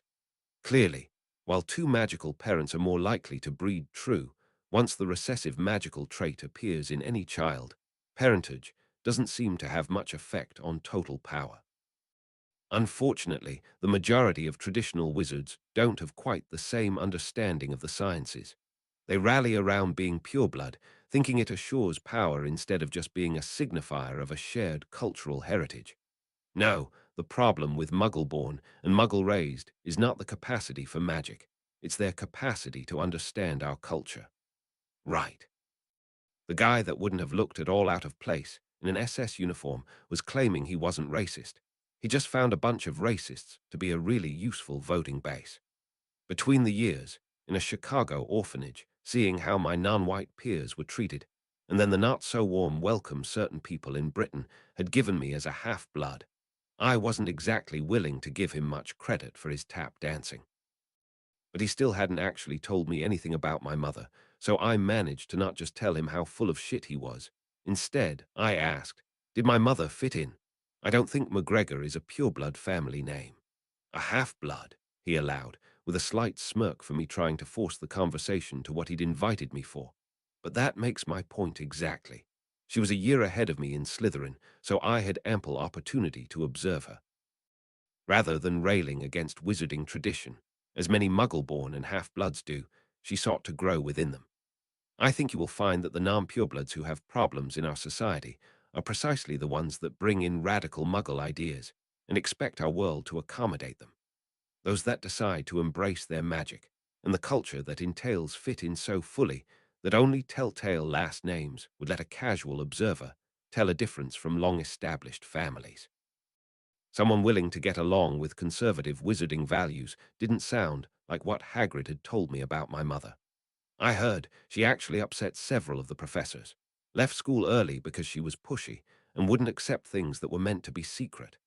Ah, Malfoy exclaimed, seemingly genuinely excited by this information. I'd wondered if anyone in the castle would have explained even that much to you. You see, this is where we come to the crux of the issue. How much do you know about British wizarding politics? I shrugged that it wasn't much, so he continued. The headmaster of Hogwarts heads up a political faction that he unironically refers to as the Light, hoping to cast his opponents as representing darkness. It's inarguably a solid strategic move that has had Wizengamot members and voters lining up for years to side with him, even when they haven't looked closely at his policies.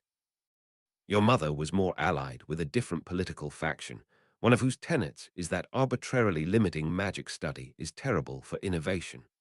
Margaret didn't oppose wizarding culture. She opposed a philosophy that whole swaths of spells are too dangerous for students to even know about, much less learn to cast. That philosophy is, unfortunately, nearly universal in educational institutions.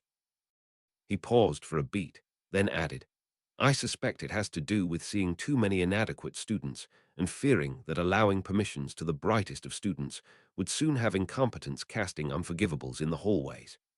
I feel like I know both sides of the whole argument about what counts as a dark spell, I countered. Quirrell kept bringing it up, and Justin had certainly had an attitude about it that I'd reevaluated heavily after his betrayal. I remembered how my godmother had been so interested in teaching me something that Dumbledore didn't seem to believe in, and took a guess. What about the Fae? With a slight grimace, Lucius admitted, yes, while treating with the fair folk is considered a risk even amongst those with our political leanings, we never seek to outright forbid it the way the self-proclaimed Light would. Your mother became so invested in it that she was often referred to as Margaret Lefay, in a play on the name of the ancient enchantress. That was at least a piece more information, and I gave him the feeder question he had actually been looking for. So what you're saying is that my mother was only considered rebellious by Dumbledore's faction, but was asking perfectly reasonable questions from your side's point of view. Indeed. And to my regret, this is where her family ties did prove a limitation for her. Her friends at school who believed similarly had influential parents and other relatives who would intervene if they were treated especially unfairly by the staff. But Margaret had no such buffer in between herself and the disapproval of the staff. In fact, I understand that her magical parent was more aligned with Dumbledore's faction and made life at school unbearable for the girl. Hence, as soon as she could leave without having her magic bound, she did. Her magical parent, I asked. That would be my grandmother. He gave me a predatory look, one that I'd eventually realize meant he hadn't been sure no one had told me who my magical ancestors were. Now he held the ability to connect me to my family. I'd unfortunately just given Lucius Malfoy leverage, and that led him into a seeming non sequitur. Mr. Dresden, now that I've explained the two major political ideologies, do you think you fall more on the side of your mother or of Dumbledore?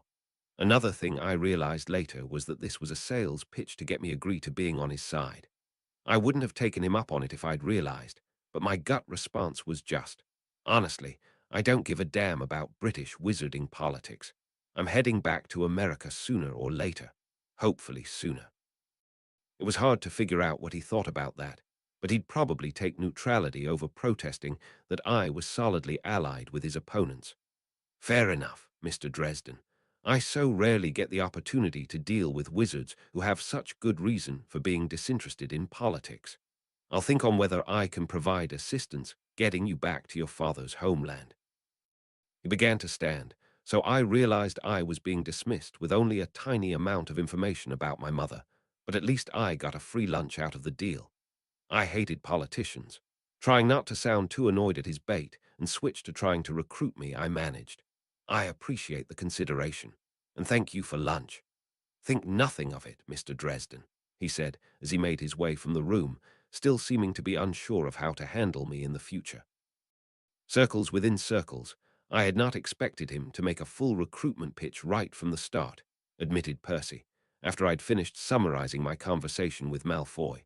Percy, Penny, Oliver, and I were around a table out in the Three Broomsticks common room. I wonder why he abandoned his usual tactic of slow patronage to build a dependent relationship first. Penny suggested, maybe he didn't think a few small favors would make much difference to someone who already has a relationship with Dumbledore. Risking the hard sell to lock down your loyalty before you had months more at Hogwarts to find out that his political faction is called the Dark, for more than just Dumbledore's faction. Percy nodded. Makes sense to me. In particular, Gryffindor that go into politics are almost always on the side of the light when it comes to Wisengamot votes. Perhaps he attempted a slow play with some of our housemates before, and it never worked. Oliver hadn't really said much, while the two prefects had been helping me work out the political side of the conversation that had mostly gone over my head in the moment. Especially once I'd mentioned my mother's Fey connection, he'd quieted up. He finally asked, "The fair folk are real?" Penny answered, "Well, there are obviously the fairies, pixies, darksies, leprechauns, imps, and the like that are covered in defense and magical creatures classes. But I was curious about that, too. I've heard about the fair folk in stories, but we haven't covered them in school."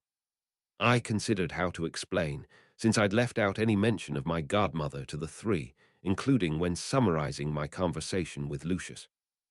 Finally, I explained, like Malfoy mentioned, dealing with the eyes she, the people of the mounds, or the fair folk, is strongly discouraged. It was only recently that I figured out that one of my tutors wasn't supposed to be telling me as much as she did about them. As I understand it, wizards basically figured out how to lock them out of our world centuries ago because they were so dangerous.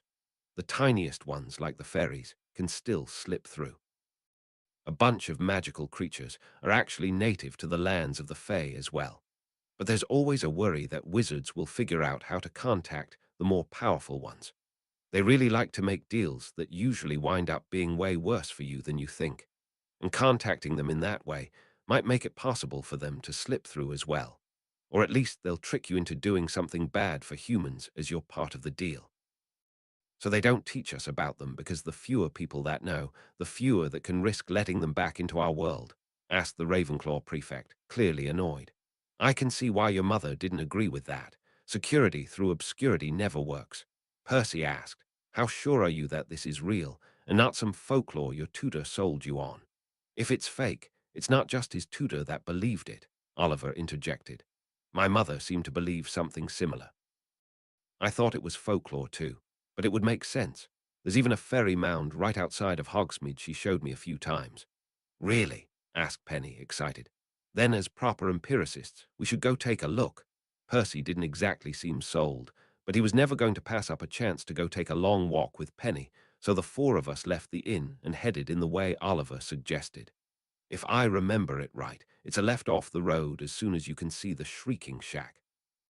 Oliver's memories proved accurate. We'd only been walking for a minute into the tree line next to the road out of town before we found a clearing with a large mound dominating it. Lifted off the ground by a foot-high ring of stones, the dome was several yards across and covered in oddly even green grass. A classic fairy ring of mushrooms crowned the hill, poking out of the grass. The whole thing seemed out of place amid the forest that was dipping quickly toward winter. It wasn't even covered with the fallen leaves that blanketed the rest of the wood, and the temperature warmed subtly close to the mound. I don't suppose the villagers keep this mode, I asked. The points on the grass just seemed to indicate that it grew to a few inches and then stopped, rather than being kept even by groundskeepers. Oliver shook his head, and the four of us spread out around the mound, damp fallen leaves squelching under our boots. Through unspoken agreement, no one had gone clambering on the hill yet. Percy and Penny quickly found old runes carved into the stones and started trying to work out their purpose, while Oliver seemed to be having an almost religious experience. We'd spread out around the hill, as well, so I was the only one that noticed a flicker of motion back toward town. like someone in dark clothing moving behind a tree. I fancied I would have heard the subtle pop of someone apparating away from that hiding place if it weren't for the instantaneous crack of incoming apparition. A dark-robed figure appeared at the top of the hill, centered in the ring of mushrooms. To his credit, Oliver was in a guard stance almost instantly with his wand out. Percy was distracted by Penny, who shrieked and kicked backwards from where they were stooped over, reading the stones. It was all the bookish Weasley could do to catch her from falling into the leaves, but both of them would have been dead if it had been an enemy appearing. Admittedly, I had a moment of fight or flight before I recognized the feminine silhouette and familiar black hair curling out of the shadowed hood. I'd also seen her wear that cloak before when she was trying to be sneaky, so I either scared or impressed the hell out of my classmates when I just said, "Hello, godmother." "Oh, Harry, not even an Avant hooded shade. For my troubles," snarked Bellatrix. "It's classic for situations like this. When your mother first came here, she had better words." "I guess you'd know since you were right there with her," I rejoined. "Hogsmeade weekends start third year, right? Did you find it together when you were 13, or did it take you longer?"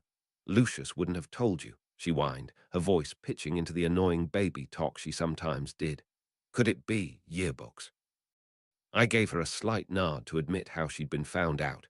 "But you haven't mentioned to your friends, no diagnostic spells." She shrieked, noticing Penny waving her wand. I was probably the only one that could hear my godmother's hissed, Expelliarmus, as she wandlessly cast at the Ravenclaw girl. The wave of disarming magic was impressive, but probably wouldn't have been strong enough had Penny been at all prepared. However, her wand was dragged from her hand with a surprised squeak and flew into Bellatrix's hand. "Walnut," my godmother said, examining the wand in her gloved hand. "I knew of another smart girl with such a wand. It's good for Harry to have smart friends." She threw the wand back Penny's way for her to catch. "Turn it on me again, and I'll break all your fingers." Seeing Oliver tensing trying to decide whether that was a prelude to a fight, I tried to get the madwoman to the point she'd followed us out of town to make. "Is there something I can do for you today, godmother?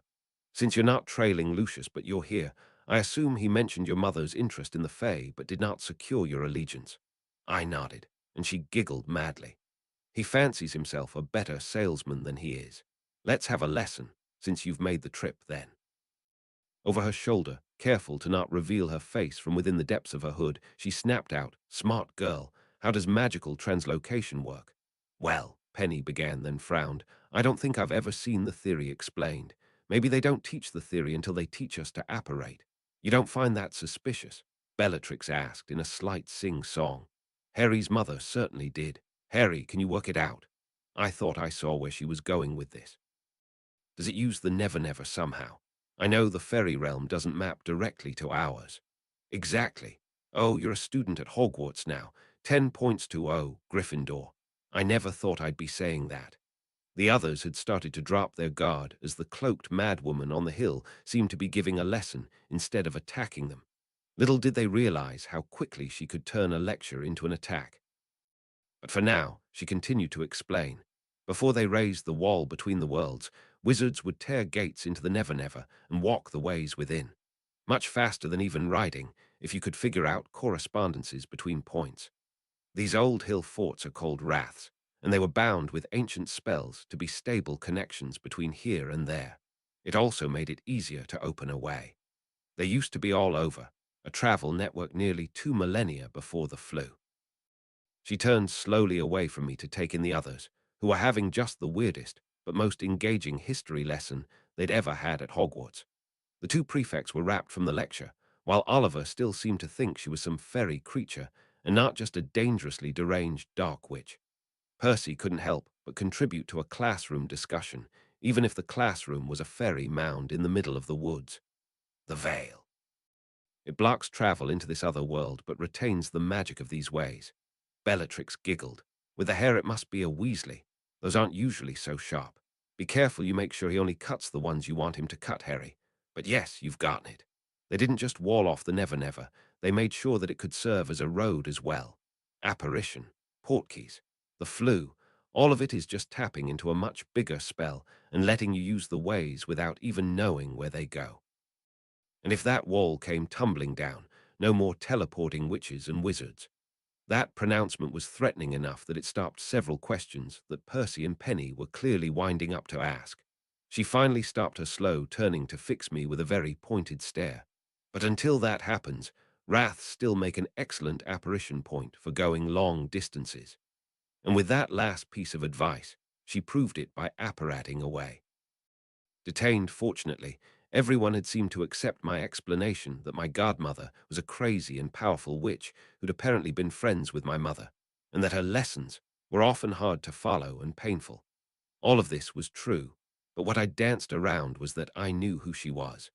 Percy, at the very least, would probably feel obligated to report that he'd spotted Bellatrix Lestrange.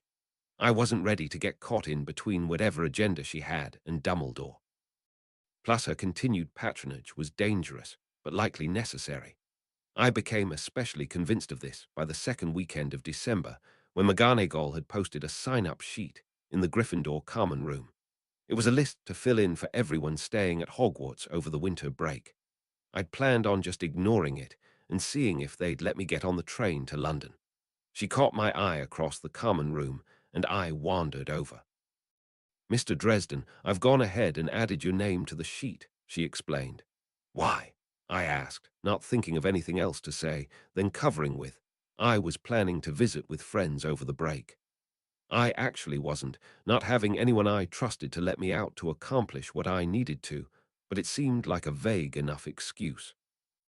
"I'm sorry, but with a certain individual's interest in following you when you're outside of Hogwarts," she said, hopefully meaning Dawlish rather than my godmother, "it wouldn't be safe for you to stay with most families. The Weasleys might be fine, but their boys are staying here as well. So I'm basically a prisoner here," I said. It wasn't a whine. I certainly wasn't a 16-year-old reacting badly to being shut down by an authority figure. "Take it as you will, Mr. Dresden," she shrugged. "There are certainly worse places to be a prisoner. And this summer," I asked, wondering if I was just trapped here until I turned 17. "Albus is looking into suitable situations for you. One of us will inform you when that's sorted." Just like I didn't whine, I certainly didn't walk off in a huff at the injustice of it all. I did have a fallback plan, and since McGonagall and Dumbledore weren't going to even pretend to think about my free will, I wasn't going to regret putting it into action. The rest of the term flew by as I made preparations, and the Sunday night before Christmas, I put them into action. The first step was waiting to be sure Percy was asleep. I'd taken a long afternoon nap to be ready to stay up all night, so I was in no danger of nodding off while I waited for him to finally sink into a regular, shallow breathing that I could hear across the room. Quietly and slowly, I grabbed my stuff and slipped out of bed, while Percy was becoming less of a narc. Just like with knowledge of my godmother's identity, there was no way I was trusting him with my plan to sneak out of the castle. Down in the third year's dorm, Fred and George had already cleared the middle of the floor and set up a chalk circle surrounded in runes. Sharing the ritual for how to hide the trace had been the last step to getting total cooperation from the twins. Fortunately, it was neither difficult nor dark. The only component of consequence was Demiguy's fur, for the invisibility aspect, and it needed hardly any. I've been able to get enough for at least 3 castings of the ritual from fluff left over in empty packets of the stuff in the runes workshop. "Percy went down quick," Fred grinned as I slipped into the room. "Up bright and early to waste his whole holiday studying," George elaborated. "And you think you can cover for me?" I asked. "No problem, Harry," Fred nodded. George explained with hand gestures. "We have a whole series of things like, I just saw him heading that way, before we have to break out the special effects. Unless someone needs you for an emergency, you should be good at least until curfew tomorrow," Fred finished. "Then let's make this happen," I said, stepping into the circle. Fred joined me. I put some magic into the working and felt the circle snap closed around us as it filled with the power of the ritual. From the pocket of my transfigured muggle coat, I pulled out one of the small hairy voodoo dolls I'd pre-made and held it for a moment at the harmonic center of the magic. The doll was wrapped in twine, and I imagined I was unwrapping the trace from me as I unwound it from the doll. As I finished, the ends were still attached to the doll, turning it into an amulet. "I give the thread of my magic to you for all that spy upon me," I said, handing the necklace to Fred.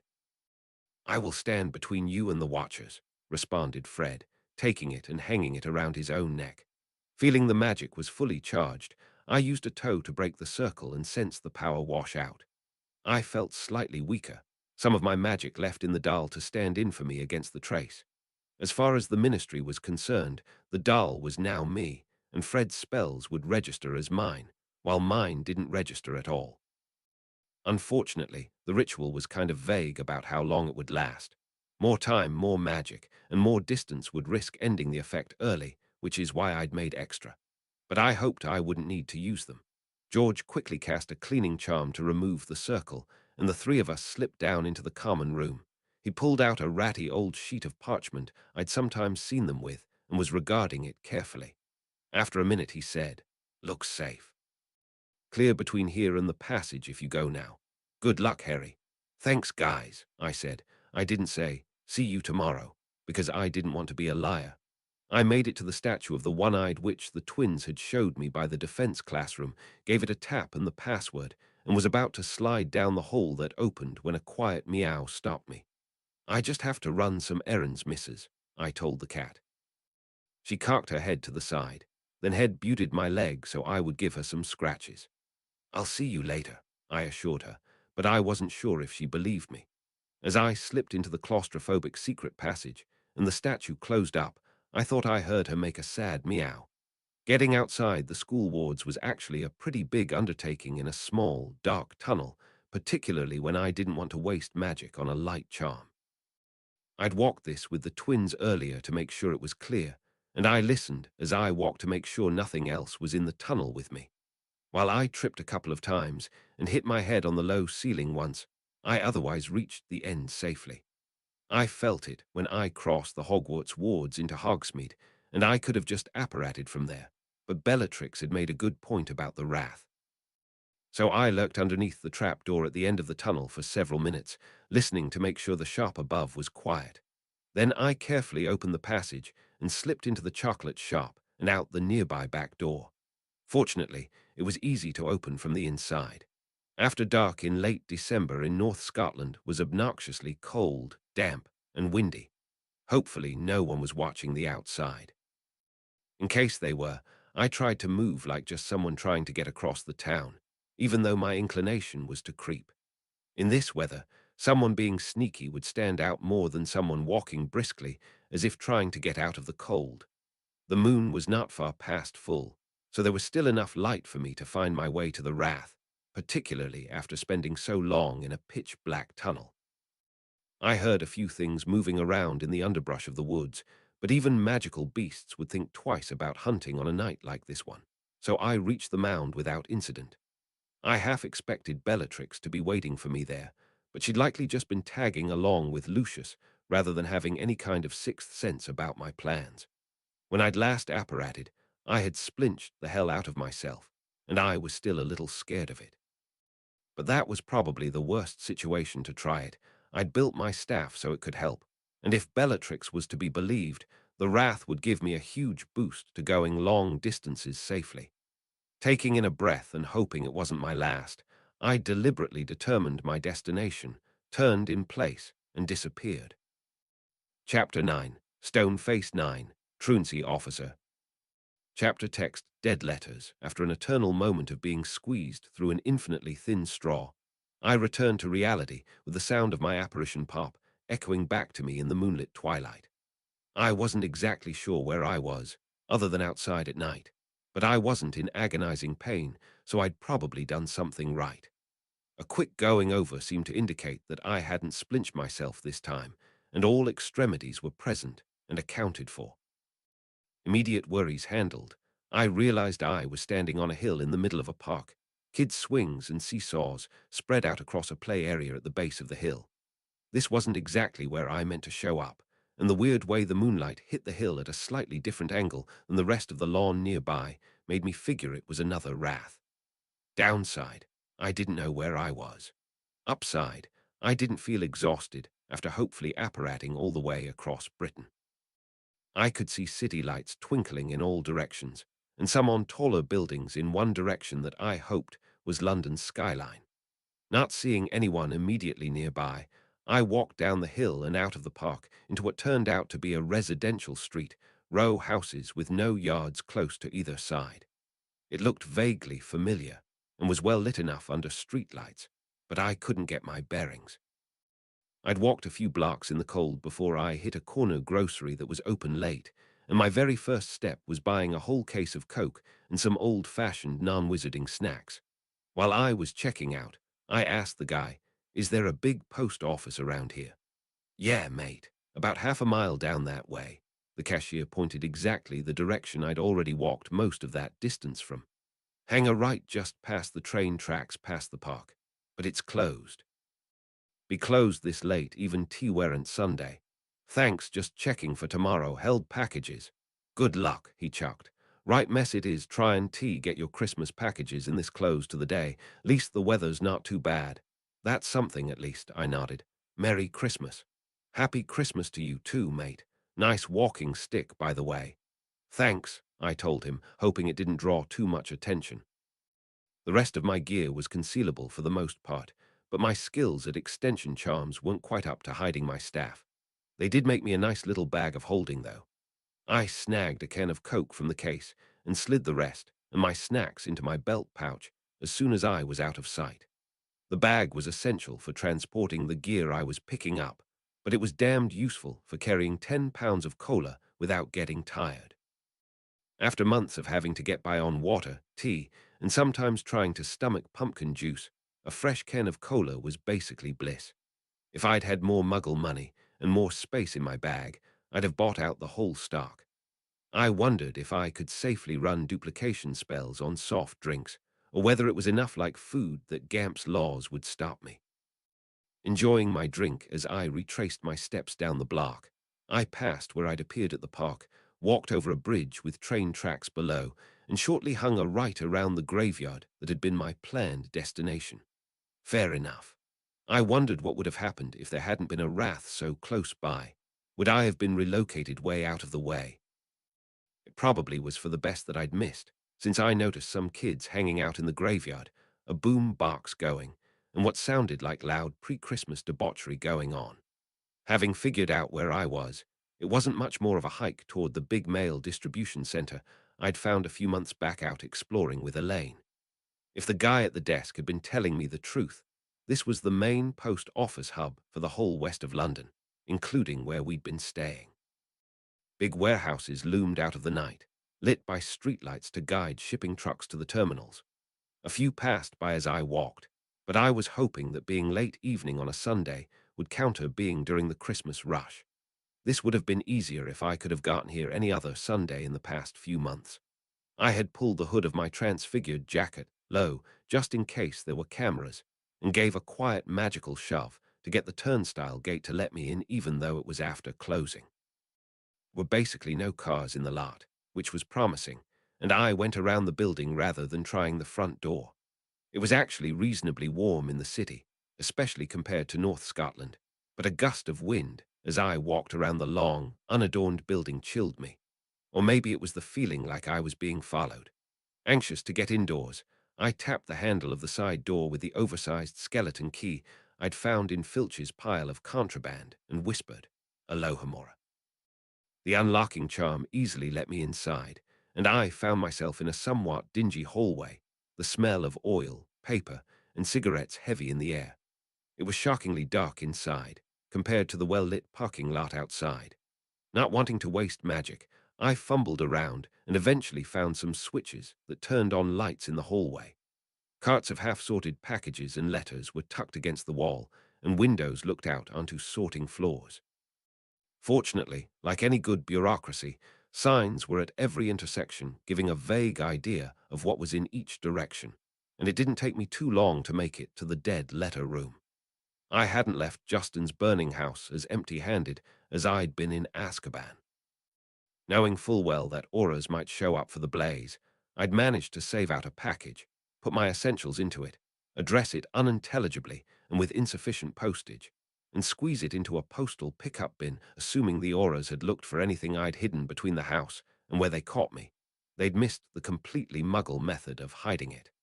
I knew they missed it, because if they'd found the skull, not even Dumbledore would have been able to get me out of prison.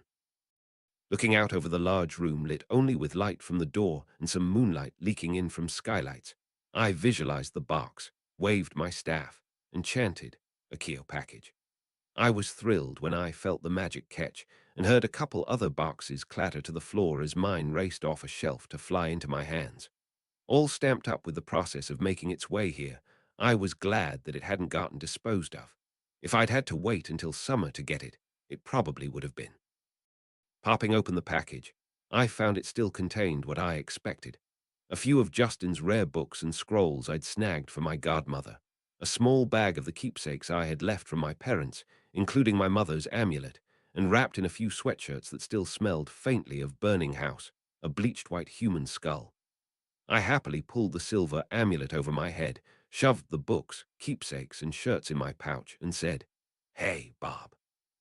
When the skull in my hands twitched but otherwise did nothing, I said, a bit louder, "Wake up, lazy bones."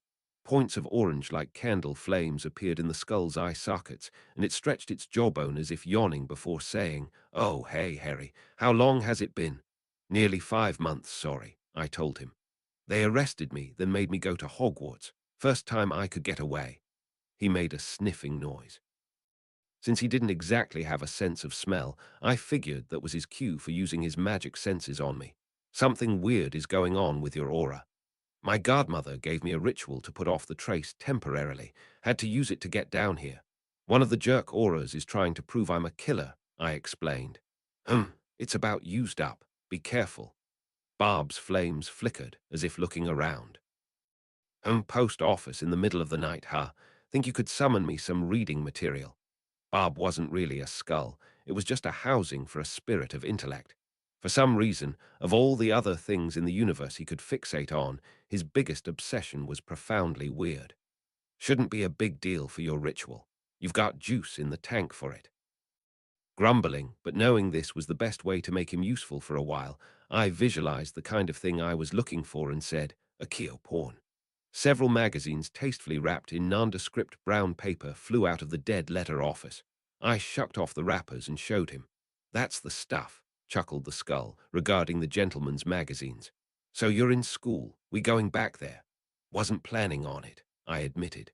"Britain seems to have it out for me. Was planning on trying to catch a boat to sneak into France, then see if I can get the American embassy there to ship me back home. Shame to pass up the resources of a truly old-school school.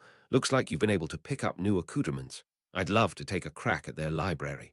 Supposed to be pretty intense," Bob wheedled, then admitted. "But you're the boss. And don't you forget it." I grinned, glad to have Bob back. An encyclopedic reservoir of magical knowledge. Justin had gotten him somewhere, and he'd been my teacher for most theory. More than that, he'd been my friend, and the only one of the people in the house I'd ultimately been able to trust. "Going to be safe in an undetectable extension." "No worries," he said. So I slid him and his magazines into my bag, which was still just a football-sized leather pouch despite now having a case of soda, a human skull, and other miscellaneous odds and ends inside. I turned off lights as I retreated through the post office, listened at the door to make sure it was still safe, and made sure the door locked behind me as I exited onto the parking lot. It was getting on toward midnight by this point, but my afternoon nap and the can of Coke were making me feel like I might make it to the English Channel before I felt like sleeping. My brain fully engaged with planning how I'd make it 50 miles to the coast with minimal magic. I wasn't as cautious exiting the fence around the place as I'd been leaving the building proper. So I was surprised by a half-dozen young men lurking in the bushes nearby, the boombox hoisted on one's shoulder, but now turned off, indicating that they'd been the kids having the party in the graveyard. "Oi, Gov!" shouted a pasty but burly boy who was nearly as tall as me. "Let's have the keys to get into the lockup, yeah."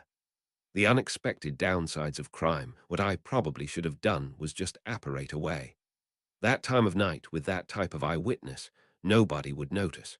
But if Bob was right that I was very close to burning out my ritual to hide the trace, apparating even a short distance would probably do me in. I needed to have enough juice left in the tank to get out of England, and that might mean magically confounding a passport control person at the very least.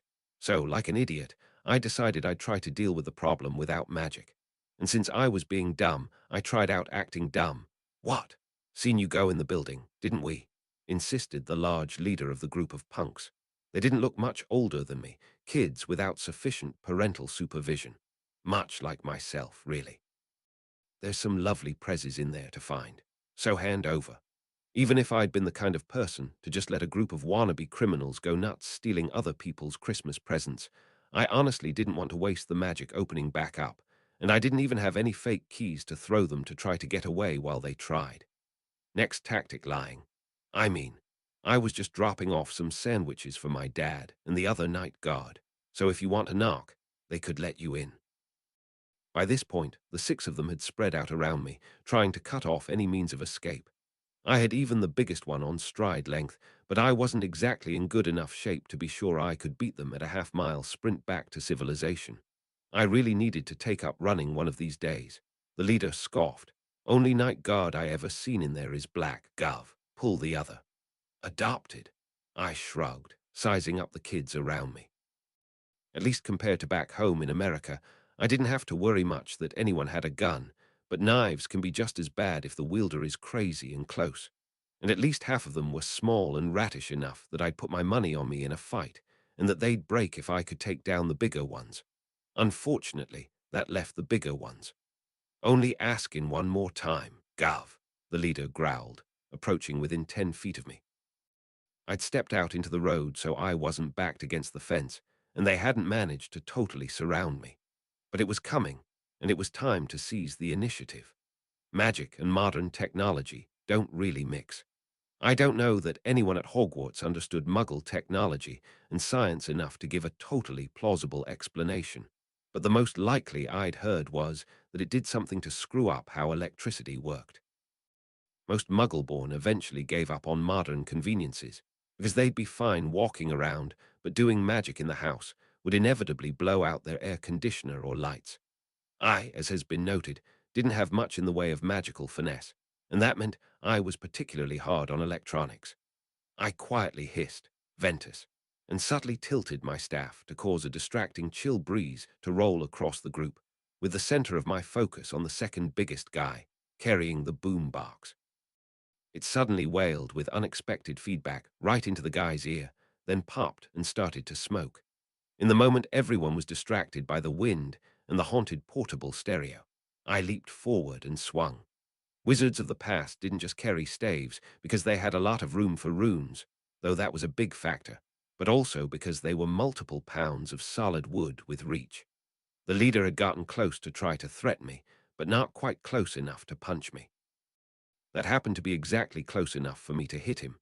My aim was good, and I got him solidly in the side of the knee, following through with the underhanded strike to knock his leg out from under him. While the biggest guy was falling onto the pavement, and the second biggest guy was still focused on his fried stereo, I took a step and nailed the third biggest guy in the stomach with the top of my staff. And congratulating myself on the 3 biggest threats down in 3 seconds, that was where things stopped going well for me. It turned out I'd badly underestimated the stick-to-itiveness of the smaller boys. While I'd fully committed both ends of my staff to striking, the boy furthest to my right had dashed in and kicked me in my own knee. I was moving, so it was a glancing blow and didn't floor me nearly as well as the leader, but it hurt like hell. The kid on the far left had palmed a rock and flung it at me from so close he could hardly miss. Again, I was lucky to be moving, so it didn't nail me in my head, but it glanced off my left shoulder and drew a grunt of pain. The leader had just hit the ground and was dazed, and the guy I'd gotten in the gut was staggering back trying to catch some air.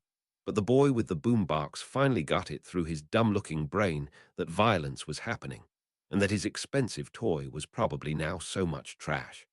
So he started swinging it at me. At least, I'd pegged one of the small ones right, since he was hanging back not doing anything until it looked more sure for his side.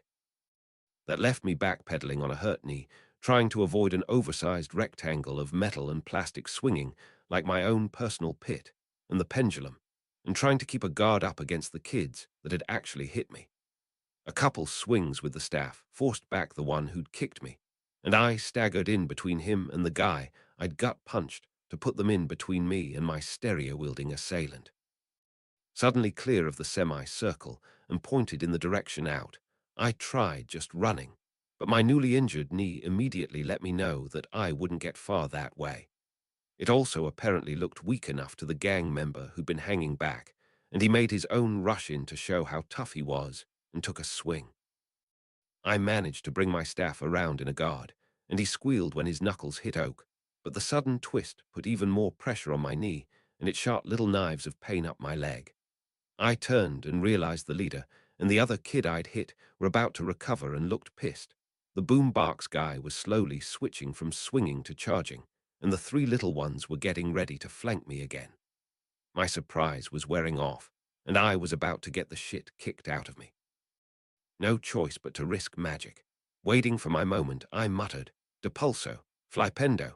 The banishing charm shoved the boombox hard into its wielder's chest, causing a grunt and another small explosion as all the D batteries inside decided to catch fire. The knockback jinxed through the just-standing leader into the third biggest kid who'd gotten his wind back, both of them going down with a meaty thump. Finally, with a wide ventus and a double-handed shove downwards with my staff, I called a blast of air straight out from me toward all the kids, blowing the ones still standing off their feet. The fight appeared to be over, and they'd probably play it off as a bunch of really bad luck rather than magic, so I wasn't going to have rumors making it back to the auras. But I also felt like that last spell ripped a blanket of wool off of me that I hadn't realized I'd been wearing, almost certainly signaling the end of my ritual and the return of the trace. Damn it. I hobble ran away from the groaning toughs, trying to figure out how I was going to get out of Britain without being able to use magic at all. Phone a friend I'd managed to make it all the way back up the road and into town before my knee totally locked up, and planted myself at a 24-hour hole-in-the-wall Indian restaurant across from the bus depot. They probably weren't thrilled that I looked like I was going to stay all night nursing a coffee, but it wasn't like I was tying up table space other patrons were using. I was hoping the thugs didn't wander this way, but theoretically, the cops would be on my side this close to town. I wasn't sure what I was going to do. I was pretty sure I had enough money for a bus ride down to the coast and a ferry across the channel, but they'd probably want to see my passport. I didn't have one. Justin had brought us here the wizard way and hadn't bothered getting us muggle identification. He put off a lot of things that would have made sense for living here for some time, which probably should have been my clue that he didn't exactly expect me to live long. While I wasn't exactly skilled with mind magic, I was pretty sure I could do enough to convince a security guy that a scrap of blank paper was a legitimate passport long enough to get through. But even without Dawlish being out to get me, even the regular trace would probably throw up a ton of red flags if it caught you confounding muggles at the border. I could try to get the US Embassy in London to ship me home, but the ministry might have enough ties with the Muggle government that I was on a list. Getting deported home was likely to take long enough that information could make it through, and I'd find myself getting picked up by auras long before getting shipped home. So I needed to run the anti-trace ritual again. I had the tools to do it, but everyone magical I knew was either back at Hogwarts or I had no idea where they lived while they were home for winter break. Wait, that wasn't entirely true. Hermione had mentioned that her parents were both dentists and the general area of Metro London where they lived. Borrowing the phone book from the restaurant, I flipped to the businesses section, and it didn't take long to find a dentist advertising for Doctors Jean and Helen Granger. Then it was another trip through the local listings with the full names to find a home phone number and address. And it was all on the way to the coast, so I wasn't wasting bus fare going the wrong way. Perfect. The teller at the bus depot across the street was super helpful to an obvious American trying to figure out how to get 30 miles across town, and made me a detailed list of the buses and trains to take. So by dawn, I was pulling into the South London suburb, slightly refreshed by a few power naps between switching transits and another couple cans of Coke. Dentists' offices open very early, and a quick pay phone call in confirmed with the secretary that the Granger's office was open today, but that scheduling was tight if it wasn't an emergency. I was hoping the parents had gone to work and left Hermione at home for the Monday before Christmas Eve. She was a responsible girl. Surely, even at 12, she was trusted to stay at home for the day. Talking her into helping me might be hard enough. I didn't exactly want to answer questions about why a 16-year-old boy was showing up asking their daughter to help him do magic. After making my way to near the right neighborhood and having a cheap breakfast at a diner, I figured the time was right that the parents would be at work and hopefully Hermione was still at home. I called to make sure. "Hello," said a voice that sounded like the first year. "Hermione, it's Harry Dresden." "Harry, hi," she exclaimed, and after a beat realizing what a phone call meant, "You're obviously not at school. What's up?" "Yeah," I admitted, drawling it out. "I'm actually kind of nearby and stuck. I was wondering if you could help me out." "My parents are at work, but I could call them and ask if they can pick you up on break," I interrupted. "Actually, I just need your help doing a ritual to cover up the trace so I can use magic to get around."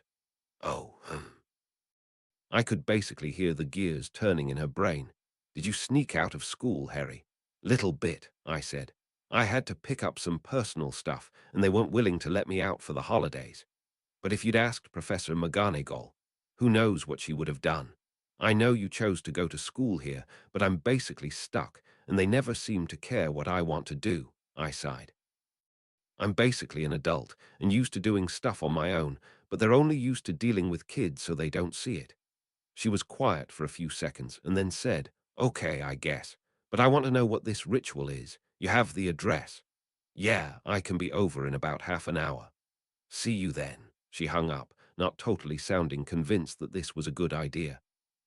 I could tell she just got more wrapped up in her own worries when she let me into her family's big suburban brownstone row house a little while later. The house was nice inside, with an obvious front sitting room full of classy furniture. But as she led me to the back part of the house, it all became a lot more comfortable. She led me into a cozy den that was basically all library. It had so many bookshelves, with her school books clearly set up where she'd been rereading them already over the break. "Something to drink?" she asked, remembering to be a good hostess. "I'm good, thanks," I said, looking around at the room and pictures, lots of pictures of her at various ages with her mother and father. "Ha, from Jean and Helen, I assumed you had two moms." I'd been pronouncing what was evidently her dad's name like the pants, but when she corrected me, it sounded like a French starship captain's name. He gets that a lot around here. Grandmother is French. It's my middle name, so I pronounce it the girl's way. It's confusing. After I'd been sitting for a second and just nodded, the 12-year-old going on 40 years old asked me, "So what was so important that you sneaked out of school and came to London to get?" I wasn't actually sure she was ready to know about Bob, though Bob was the main reason I couldn't tell McGonagall about my cash, since he was probably super illegal, especially for a student to have. I could tell her part of the story. I managed to save the few mementos I had from my parents from the fire and didn't want the ministry to steal them or something, including this. It was my mother's. I showed her the silver amulet. "That's pretty," she said, clearly mollified by keepsakes from my dead parents. "What does it mean?" The way it was explained to me, it represents the three aspects of magic: defense, knowledge, and power. I traced the outer triangle, the inner circle, and the bisecting line as I said it. It's based on an old wizard legend about three treasures that three wizard brothers got from death. A wand so good no one can kill you in a duel, a stone to contact the spirits in the afterlife, and a cloak that can make you so invisible not even the Grim Reaper can find you. She seemed surprised about how much wizard history she didn't know. To me, it basically means that magic is about life. Maybe it was the good explanation for why I'd left. Maybe it was because we'd slipped back into the role of mentor and student rather than peers. But finally, she said, "Okay, what's the ritual you need to do? It just temporarily confuses the trace about where I am and what I'm doing." In this case, as far as the ministry is concerned, as long as you're not casting spells, I'm not casting spells. I already did it with the twins to get down here, but it wore off. Another moment of conflict about breaking rules, but then the girl shone through that had covered for the boys after the troll, and she said, "Let's do it. But you have to explain it to me as we go." The house had a walled back patio that would be a good place to write in chalk for easy cleanup, but without the neighbors seeing. and we set up back there. It was a little slower going than it had been with the twins, who I'd just shown the entire ritual in advance. But she was clearly learning a lot as I explained each rune and how it worked. By late morning, we'd finally completed it, and I felt my magic hidden in the second Harry doll amulet, which Hermione slipped into her sweater. Having been fully invested in doing the ritual, I hadn't really been listening inside, so I was surprised that when we walked back in, a woman's voice said, "Bunch of cancellations, so I came home early to make lunch. Isn't it a little cold to be reading outside?" Before I could think about bolting, a woman who was clearly Hermione's mother walked into the back room and caught me dead to rights. Mother May I Dr. Helen Granger had enough in common with her daughter, bone structure-wise, that it was easy to see the family connection. But her coloration was dark-haired and olive-skinned, such that it seemed likely that she had a Greek ancestry, and I had worries that this would be a situation of a fury unleashed. Before her mother could, I assumed, start yelling about the much older boy in the house with her preteen daughter without parental invitation, Hermione tried. Harry was in the neighborhood showing me a ritual so I can do magic at home over the breaks. Somehow, my name triggered recognition in the older woman, and she, after taking in my height staff, and that everyone was fully dressed, said, "Helen Granger, pleased to meet you, Harry. We've heard a lot about you." She put out a hand. Trying not to look too guilty, I shook her hand and said, "Good to meet you. Sorry for coming by unannounced. I had an unexpected magical problem, and Hermione was the only one I knew of nearby." "Something to do with doing magic over the breaks?" asked Dr. Granger, clearly indicating that her daughter came by her intelligence honestly. Fortunately, my brain informed me that I wasn't going to get away with much of a lie around this woman, and I figured I might as well tell her pretty much what I told her daughter. I'd stored some family keepsakes that I didn't really trust anyone at school to get, and was running out of time to pick them up. So I kind of had to sneak out of school to come grab them before it was too late. Realizing that I hadn't fully answered her question, I amended, and the magic that keeps people from noticing me casting spells outside of Hogwarts ran out, so I needed Hermione to help me reset it. "And she'll be able to use that to practice magic at home," she quizzed. "If she can find another witch or wizard to help her, yeah," I considered. "It's slightly advanced magic, but she's basically figured it out already just from watching me do it once." "Excellent," she grinned. I must have shown surprise about rule breaking when she explained, "We've been worried about Hermione being able to keep up with her studies over the summers since McGonagall told us about the trace, and then admitted the established families had ways to get around it. I don't want Hermione falling behind the pureblood children, especially after all the names they've been calling her." "There's not much chance of that, ma'am," I told her. "Hermione's already way ahead of all the kids in her year, including ones that have known about magic their whole lives." The girl glowed at the unexpected praise, as did her mother. Helen asked, "Do you need to rush on, or can you stay for lunch?" Completely nonplussed by not getting the chewing out I was expecting, I shrugged and said, "Close enough now that I can make time. Thanks." Helen Granger quizzed me and Hermione about Hogwarts. She put together sandwiches for lunch.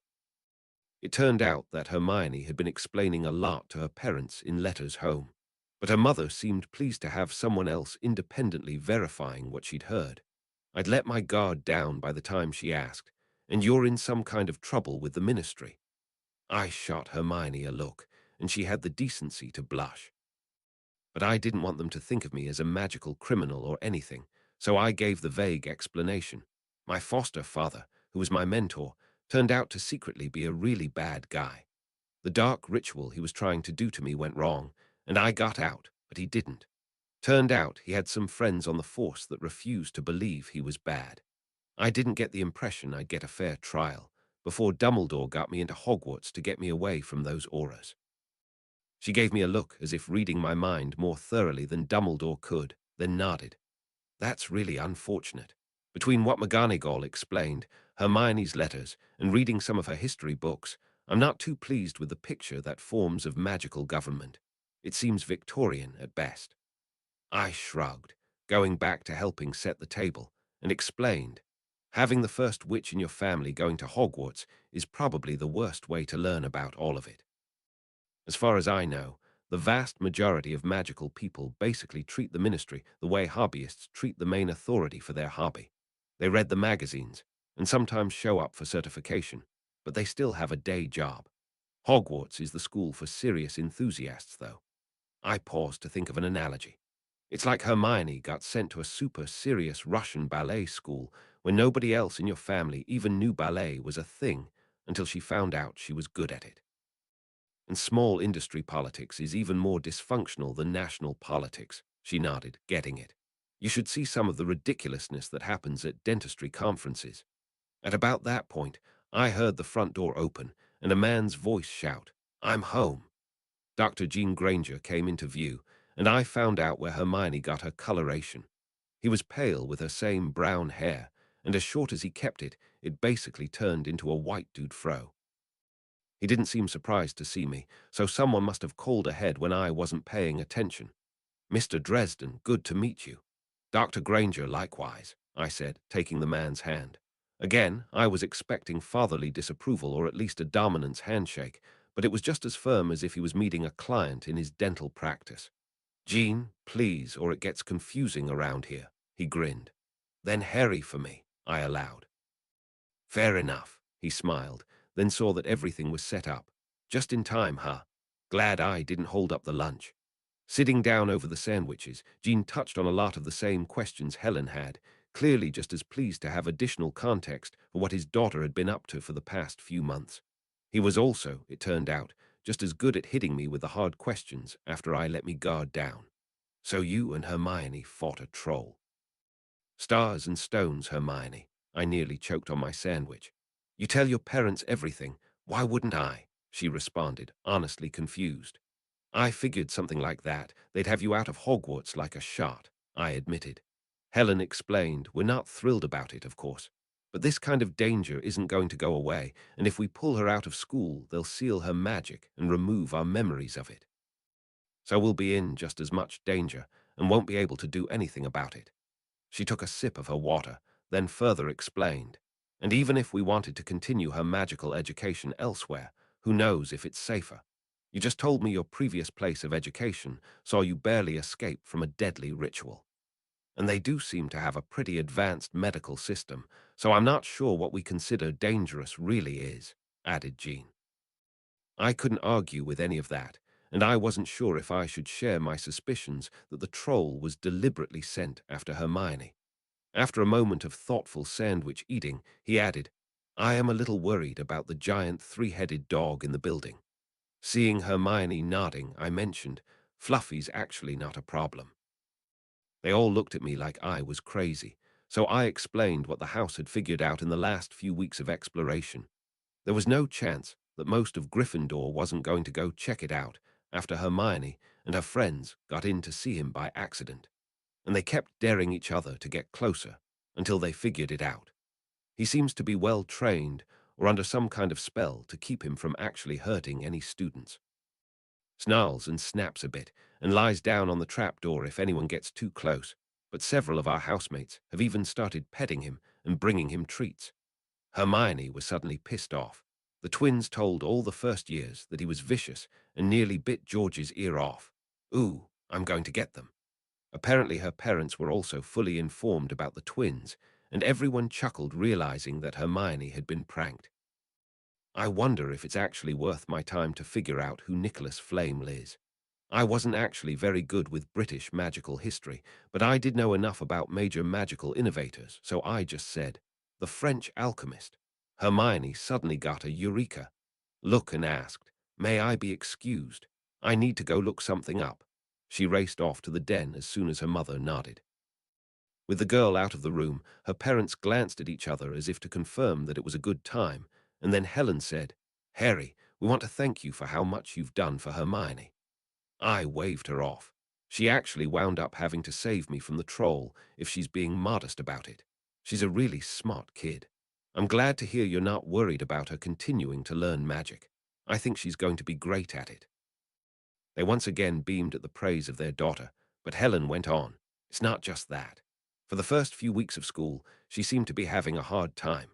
The only thing she seemed really excited about most weeks was a little study group some older boy was running that she'd invited herself to. You know her well enough now that you can probably imagine she's always had a hard time making friends.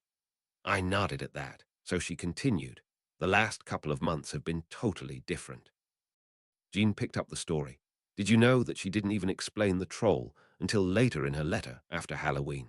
She started off explaining how she was having a really bad day, and then you came to check on her, talked her out of her funk, and helped her figure out how to make friends. And I honestly can't think of any other 16-year-old boys that would go far out of their way for someone they didn't know unless she's 12, I said, reflexively, surprised at the intimation. And to be honest with you, the girl I thought was the love of my life tried to help my mentor do whatever horrible thing he was going to do to me and probably died with him. That was 5 months ago. I'm not ready to date anyone, even someone my own age. I didn't think so, he smiled. Seeing you with her, you're like a big brother, or the cool young teacher that gets it, added Helen with a grin. Right. So, like Helen said, thanks for looking out for our daughter. You didn't have to, and nobody else was. It means the world to her and us. A philosopher's stone, shouted Hermione, racing back into the dining room holding aloft an open history textbook. I wasn't looking in the right places. It's so obvious. It wasn't safe in Gringotts, so they're protecting it in Hogwarts. Makes sense, I nodded to the excited preteen, who beamed at me, agreeing with her. Her parents looked confused, so I added, you know. Alchemists always trying to turn lead into gold and live forever. Flamel actually figured out how to do it. That got a couple of assenting shrugs, as that probably wasn't even in the top 10 weirdest things about magic they'd heard lately. That may have taken us months to figure out without you. Thanks, Harry, Hermione gushed. You're welcome. But you would have gotten it faster than that, I demurred. She probably would have figured it out instantly if she'd asked a teacher, but I wasn't going to probe in front of her parents why she suddenly didn't trust the staff. It was probably because she realized it was supposed to be a secret, and they'd be mad she was looking into it. Not that half the school wasn't desperately curious, but thinking about teachers did remind me I needed to get going. Well, thanks for lunch and everything, I said, starting to stand. It was our pleasure, Helen insisted, as they stood and started walking me to the front door. You're welcome to come by any time you're in the neighborhood, but maybe let us know you're coming next time, she chided with a smile to take the sting out of the rebuke. I said my goodbyes and left, walking down the street back toward the train station. I wasn't far from the coast, so hopefully I could get there and be out of British territory by sunset. With any luck, within a week I could be back in the States, out of the reach of everyone that was trying to manipulate or imprison me, back in charge of my own destiny, struggling to learn what else I could about magic, never having solved any of the mysteries about what was going on here, and leaving kids like Hermione in the lurch when I'd apparently accidentally improved their lives. I'd only walked a few blocks by the time I'd started having serious doubts about my plan. Was I just running away? Was being a broke orphan with no degree back home really going to make me happy? Had I accidentally made friends, even though I hadn't meant to? And could I have a real support network in the kids at school? Was putting up with Hogwarts for at least another 10 months until I was considered an adult really going to break me? Long before I got to the train station, I changed my mind. I hoped I wasn't going to regret it, but I spent my traveling money on a few more quality-of-life improvements at the first store I came to, then apparated back to Hogwarts. Chapter 10, Stone Face 10, Winter Breaks. Chapter text Christmas. How are you so good at this? I sighed, having been annihilated again at chess by the smallest Weasley. After he'd exhausted his brother's patience at losing the game, he'd finally talked me into playing a few games with him late in the afternoon on Christmas Eve. One of the biggest shocks I'd gotten attending Hogwarts was to learn how many pureblood kids took to the primordial control of reality provided by learning magic, with exactly the same enthusiasm as Muggle students had for algebra or social studies. Ron Weasley was exactly the kind of underachieving jock that would put in precisely the minimum effort to not get kicked from athletic activities. It was maddening, but made a certain kind of sense if you let children grow up so steeped in magic that they were somehow bored by it.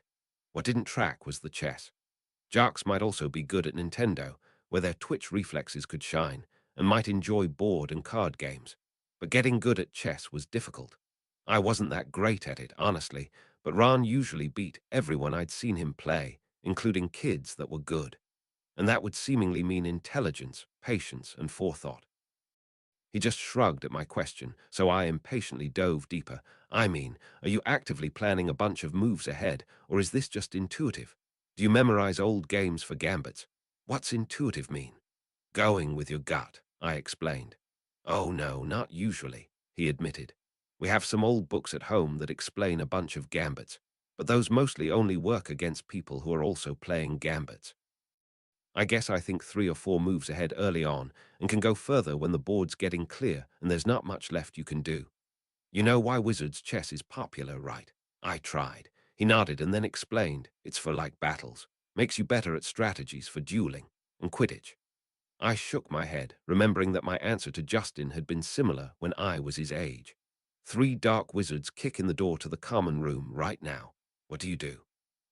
If they're coming in from the front, I could, I interrupted. Your brothers are screaming from upstairs. It seems there's 1 or more of them up there fighting. Then I guess I'd try to. I kept piling on the problems. I'm knocked across the room by a spell and pinned down by 2 of them, but the third one is pointing his wand at you. There are footsteps racing down the stairs, and you're not sure if it's a bad guy or your brother. Frustrated, Ron yelled. You have to let me finish a sentence. Why? I asked, probably a little smugly. An actual fight goes even faster than I was describing it. So does a Quidditch game. And there's all kinds of things going on that you can't predict. You don't even know all the things your opponent can do. He crossed his arms and frowned petulantly, but it really is for battles. I wobbled my hand in a kind of gesture and explained, maybe for muggles. A long time ago, when you could stand on a hill and look out and see your groups of guys and their groups of guys, and you knew they basically had to move next to your guys and stab them with a spear, you could kind of abstract it into chess. Even then, generals would get a lot of people killed if they expected they knew all the moves the other side could make, and wizards never fought like that. What's it for then? He let me lead him, but clearly didn't understand why I was being mean to him. Say you're making a boil cure potion. You're about to add your porcupine quills, but it's looking too green. Can you stir the potion to get it to change to the right color, or should you just put in the quills? If you put in the quills and it starts going purple instead of blue, can you change the number of times you stir it to fix the color now? I just follow the instructions and hope it turns out all right, he admitted. Why? Potions have rules just like chess. At each stage, there are ways that it can go wrong because of minor mistakes, poor ingredients, or problems with your heat. And if you learn the countermoves and think ahead to what you want it to do, you can still have it turn out right. He seemed to maybe be getting it, so I added another example. You won't be able to take arithmancy for a couple more years, but it can be similar. When you're inventing a new spell, or just doing a complicated ritual, things outside your control can mean it doesn't do what you expected. If you can plan ahead and know the rules, you can still save it. That's why wizards play chess. But I understand chess, he complained. Professor Belby said some stuff like that for potions, too, but it seems like you have to know so much, and it's different for each potion. Only because the Hogwarts curriculum was invented by maniacs, I grumbled. They have you jumping from snake fangs to mistletoe to flobberworms. If they just stay on potions with similar ingredients, you'd see that the rules are pretty consistent. Potions is boring anyway, Ron shrugged. A bunch of people think chess is boring, I told him. Just seems weird to me that you've put in so much effort on that and don't want to get the good grades that seem like they'd be so easy for you to get by just taking the next step. Maybe, he considered. Want to go again?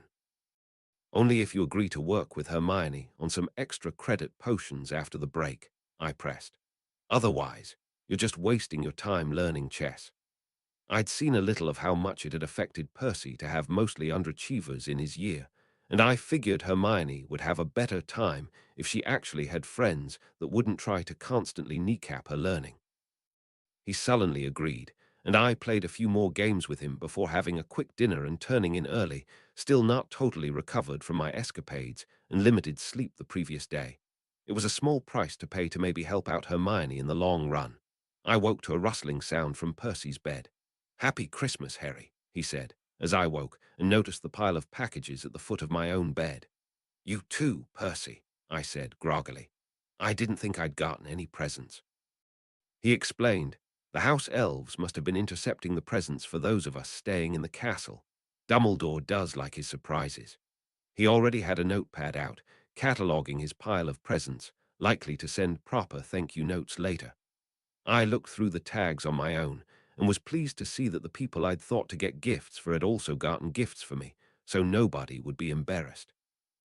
Percy, Penny, and I had all swapped books, finding various reference tomes on creatures and defense spells. I'd also gotten Oliver a book that looked like a reasonably accurate set of stories of the Fae. He'd got me candy. Hopefully, nobody would be too put out that the books I'd given were duplicated from the Hogwarts library, rather than purchased new. I'd at least replace the covers with handmade ones and put in the enchanting work to make them permanent conjurations.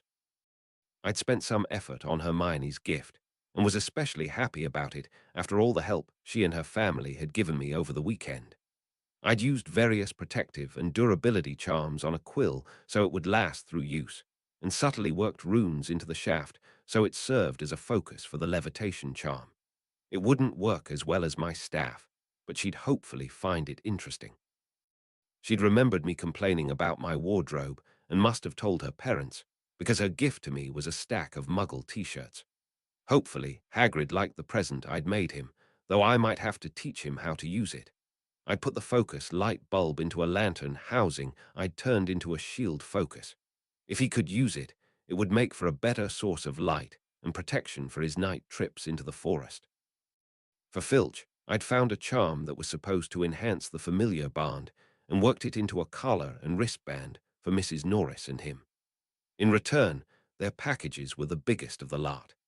Hagrid had provided me a pile of mostly tanned hides from various beasts, and Filch had clearly gone back to the contraband pit and found more items that would likely provide useful enchanting materials.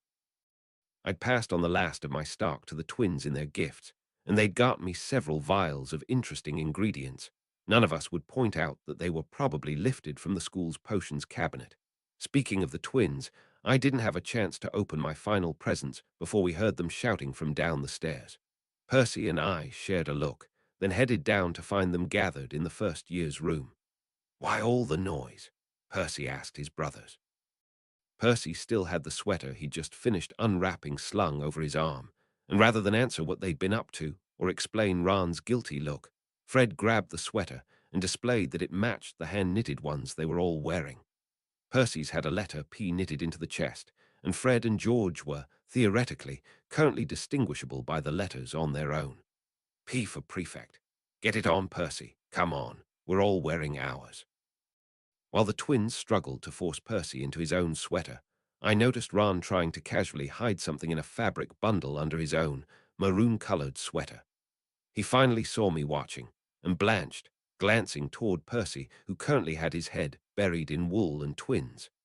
I grinned and nodded, tacitly agreeing to not rat out whatever contraband he'd received to his prefect brother.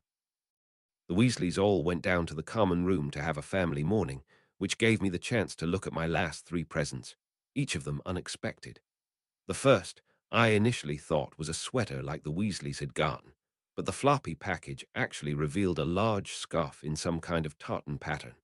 It wasn't labeled with the sender, but I couldn't detect any enchantments on it, so I shrugged and resolved to figure it out later. A small package included a note. "Fox only rarely provides components for enchanters, but we both thought you would find something worthwhile to create with this." Albus Dumbledore within the thin box was a large red tail feather, presumably from Dumbledore's phoenix. It practically hummed with potential magic, and I immediately started thinking of all the items it would be useful for. Setting aside the feather, I looked at the last package, clearly a large but thin book, also without a tag. Within was a road atlas for Britain. Confused by the gift, I flipped through and noticed that periodically circles of gold paint had been added to the maps. It took me a while to work it out, but when I found one in the park I'd apparated to the other night, I realized that these must be the locations of wraths. There was one near enough to Hermione's house that I would have saved myself some effort if I'd known about it, getting back to Hogwarts.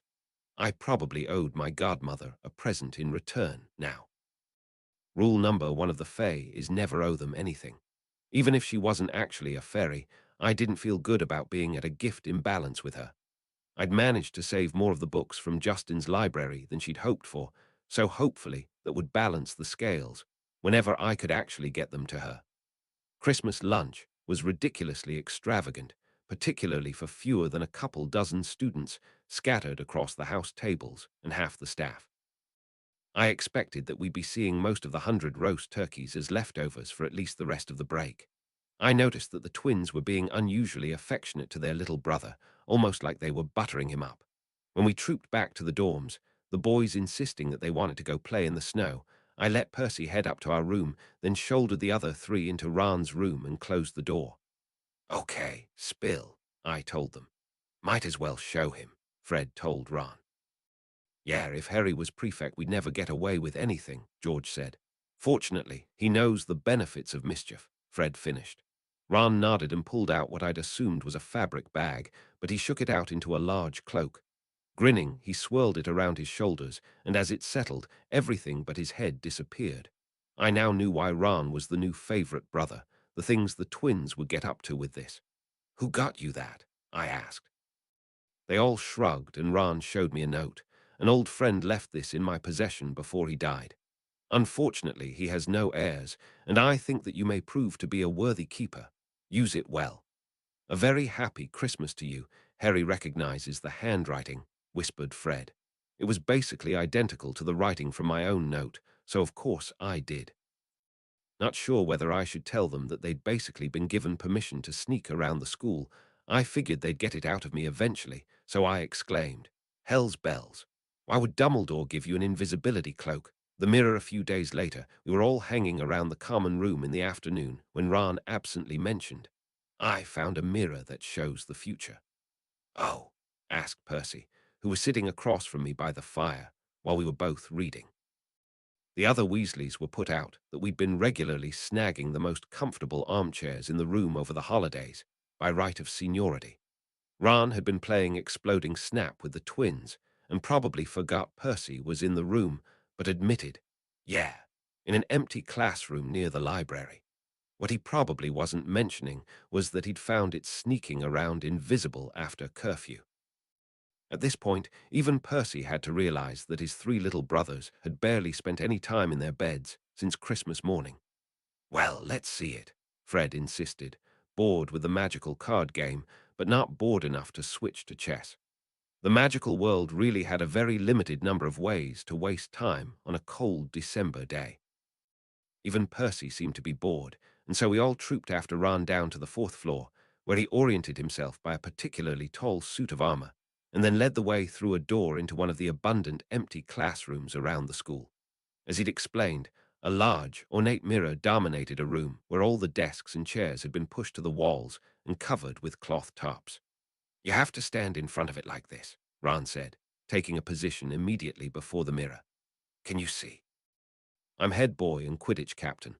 I read the inscription along the top of the mirror, then, quickly figuring out the nonsense was meant to be mirror writing, read it backwards and laughed at Ron's pronouncement.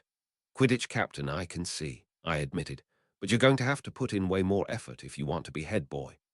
Percy didn't seem to have immediately jumped to reading it backward like I did, but explained, "I think this is the mirror of Erist. I read about it. It reflects your desire, I think. I show not your face, but your heart's desire," I said, tracing the inscription backward with my finger so the other boys would get it. The twins guffawed as Ron's face fell. "So it doesn't tell the future," Percy shrugged. "Like Harry said, if you want to be head boy, you need to put in a lot more effort. But Mother will be pleased to learn that your heart's desire is academic excellence." "Our turn," sang the twins in unison, picking up Ron and moving him aside so they could alternate looking into the mirror and whispering to each other what they saw. "What do you see?" asked Ron. "Oh, we're also definitely head boy," Fred lied, without even trying to sound honest. "Both of us. How could they pick between such paragons of excellence?" elaborated George. "Percy's turn," Fred insisted, and they shoved him in front of the mirror. "Youngest minister ever right?" George asked. "Actually, no," Percy admitted. To the shocked looks of his brothers, he explained, It shows me at the headmaster's desk, nearly as old as Dumbledore, with all kinds of awards for discoveries around me. The brothers actually nodded at that, and Ron said, "You make a good headmaster, Percy." Seemingly shocked that the twins weren't making fun of him, Percy just stepped aside and said, "Harry." Not as thrilled about the idea as the others, I couldn't really excuse myself. Standing in front of the mirror, it wasn't long before figures started to materialize within. To either side of me, my father, as I remembered him from childhood, and my mother as I imagined her from the photos I'd seen of her. Behind us, Justin and Dawlish appeared, and my mother spun around and blasted them away with a series of curses and hexes. My father briefly walked off frame, only to return with Elaine as she'd looked before the betrayal, tears in her eyes as she mouthed what looked like sincere apologies for what she'd done to me. Wiping away a tear and vowing never to look into this heartbreaking artifact again, I coughed out, "Oh, hey, I'm head boy, too." "Distress call, Flipendo," shouted the small redhead, flinging a surprisingly decent knockback jinx at Hagrid. "Pratigo," yelled the oversized gamekeeper, interposing the lantern I'd made for him between himself and Ron, and managing to erect a shield that stopped the young Weasley's attack. Not that it would have actually done much to Hagrid had it hit. "Excellent job, Ronald," congratulated Percy, who'd been drilling his little brother on the spell. "You too, Hagrid," I told the big man, who'd really appreciated the gift, but had been a little dubious about the value of a shield spell given his natural resistance to magic. After Percy and I had managed a pair of powerful enough stunners to bring him down as a demonstration, he'd admitted that it wouldn't hurt for him to learn other ways to defend himself. "Us next," shouted Fred, as the twins had been bored and cold out by Hagrid's hut while watching their brother and the half-giant figure out the spells. "Fine. Fred, practice shield spells against Ronald. George, see if you can get jinxes past Hagrid's shield," commanded Percy, who'd taken quite happily to organizing the impromptu tutoring. Surprising everyone, Ron had taken our warnings to heart about how, if he actually wanted to be head boy, he'd never make it at the rate he was going. He'd come to us 2 days after viewing the mirror and asked for help with his classes. At my suggestion, rather than load him down with more bookwork, we'd been drilling him on some of the practical and fun stuff he should have been learning so far. Personally, I expected his enthusiasm to wane again when he had to go back to studying magical theory instead of casting jinxes, but I was the wrong person to be throwing stones about that. After her abortive attempt at detention, McGonagall had been growing increasingly frustrated at trying to get me to put in more than a minimal effort on homework for my classes. The addition of the twins to the practice session immediately made it more chaotic. Fred was sending nonverbal tickling charms at Ron every time he had a moment to drop his shield between knockbacks. George was trying the entire range of the first through third year syllabus of jinxes at Hagrid, trying to get something through. He actually managed a freezing charm that was probably ahead of the curve for his year and coated Hagrid's legs in ice. The big man easily moved his legs to crack out of the impediment, but nodded at the hit. This continued for a while, but we'd started after lunch, and it was already entering twilight before we'd started to get tired of dueling. Hogwarts was so far north, the sun set not long past the middle of the afternoon. Percy was clearly about ready to tell everyone to pack it in when, from the shadows of the forest near Hagrid's hut, we heard a woman's voice scream, "Help! Help me!" Something or someone crashed through the underbrush, and the cry for help continued, receding into the forest. Buoyed by their irrepressible Gryffindor spirit and the recent successes dueling, the twins were off into the woods before Percy could yell at them to stop, and Hagrid yelled, "Come on, Fang," before charging off after them, at least remembering to grab his crossbow on the way in. "Ronald, no," shouted Percy, as the youngest Weasley boy started to head after the others. "Go back to the castle and get more help." Dejectedly, Ron nodded and turned to start running back across the grounds. It had taken me a crucial few moments to gather my foci, or I probably would have been right into the forest with the others. But while I grabbed my staff and walked slowly toward the trees, stowing my blasting rod, I was listening, trying to trace the sounds of the receding damsel, and I heard a second source of crashing underbrush to my left along the tree line, in the opposite direction from where they were running into the forest. Having seen to Ran and stayed with me walking slowly toward the forest, Percy caught where I was looking at the second noise, and we both watched a large silhouette emerge from the trees. "I never heard that there were moose in the forbidden forest," he said, confused. "Whatever happened must have scared it." "That's no moose," I growled, sadly realizing my Star Wars reference was totally lost on Percy. While the silhouette definitely appeared to be shaped like some form of deer-like quadruped, it didn't move like one. Instead, its hooved legs bent oddly, and it loped with a predator's hunting stance. I glanced along its path, and it seemed to be heading directly for the now undefended 12-year-old. "It's after Ron. Watch out, Ronald," yelled Percy as we both took off running at the beast. The little redhead was fast on his feet and already far enough ahead of us that it was unclear if we were close enough to help immediately. "Ronald, keep running," came an uncannily good impression of Percy. The beast's mouth had flapped, impossibly large, as it mimicked the prefect, and it hadn't slowed in the least. Ran, who didn't realize he was fleeing from a monster, turned to get clarification only to see the beast bearing down on him. "Blimey," he half shouted, but didn't seem to be sure he was in danger from what might look like a charging herbivore. But as he tried to move out of the side, hoping it would run past, and it turned back toward him, the boy did have the good sense to whip out his wand and yell, "Flypendo." While it was a surprisingly good and accurate knockback jinx, and I was pleased he'd done it reflexively after only an afternoon's training, it washed over the creature with no noticeable effect.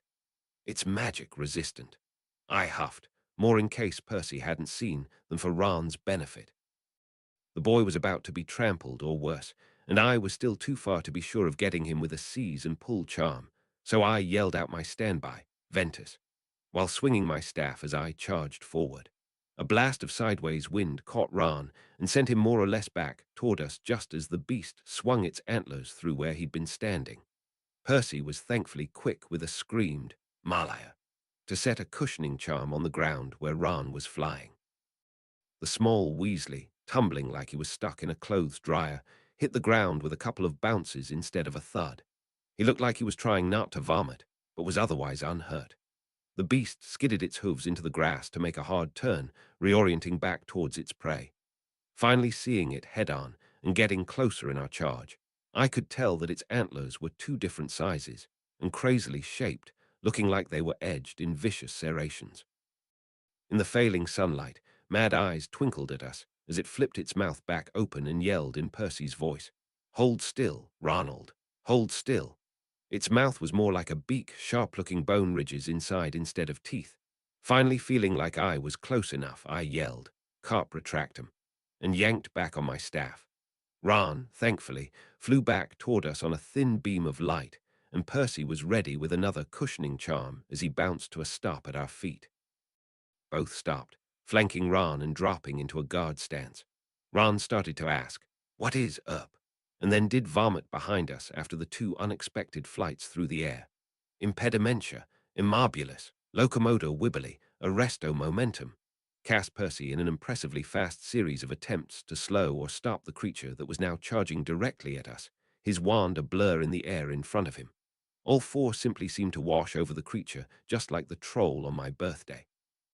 Rather than waste time asking why he didn't believe me that it was magic resistant, I held my staff in my left hand and drew my blasting rod. "Bombarder," I yelled, pointing at the ground ahead of the charging monster.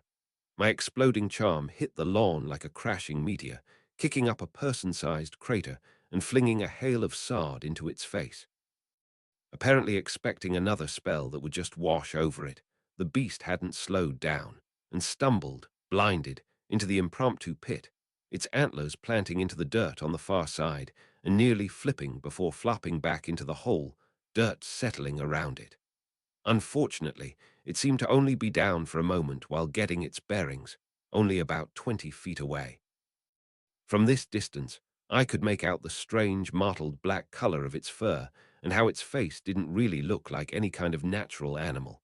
It was as big as a moose, though, and that was not ideal for our current proximity. "Hit it with its club," suggested Ran as he wiped off his mouth and tried to shake off his dizziness and stand back up. Percy was clearly about to explain that it didn't have a club, but I'd been thinking along the same lines and had a hunch, so I cut him off with, "Can you transfigure some iron spikes?" "Out of what?" the prefect asked reasonably, but did a quick Akio rocks, and started trying to make what I'd asked for. Meanwhile, my lack of wand making me much slower at transfiguration than Percy, I had switched back to my staff and was trying to help with a hist, our pugno. As I tried to get any rocks closer to the beast to fly into it, it worked but didn't do much other than slow it a bit more as it staggered to its feet and gave us a baleful look from its mad eyes. It had regained all 4 feet and hunched down for another charge when Percy said, "Ready," and held out a handful of dark grey, pencil-shaped lengths of transfigured metal. Hoping it was enough, I told him to throw them up, and then yelled, "Depulso." As I baseball swung my staff at the improvised missiles. Backed up by my banishing charm, the spikes flew like a shotgun blast into the monster's face. The thing shrieked in a voice that shifted quickly through a range of pitches, and then cut off as it fell over, barely a couple of yards away from us.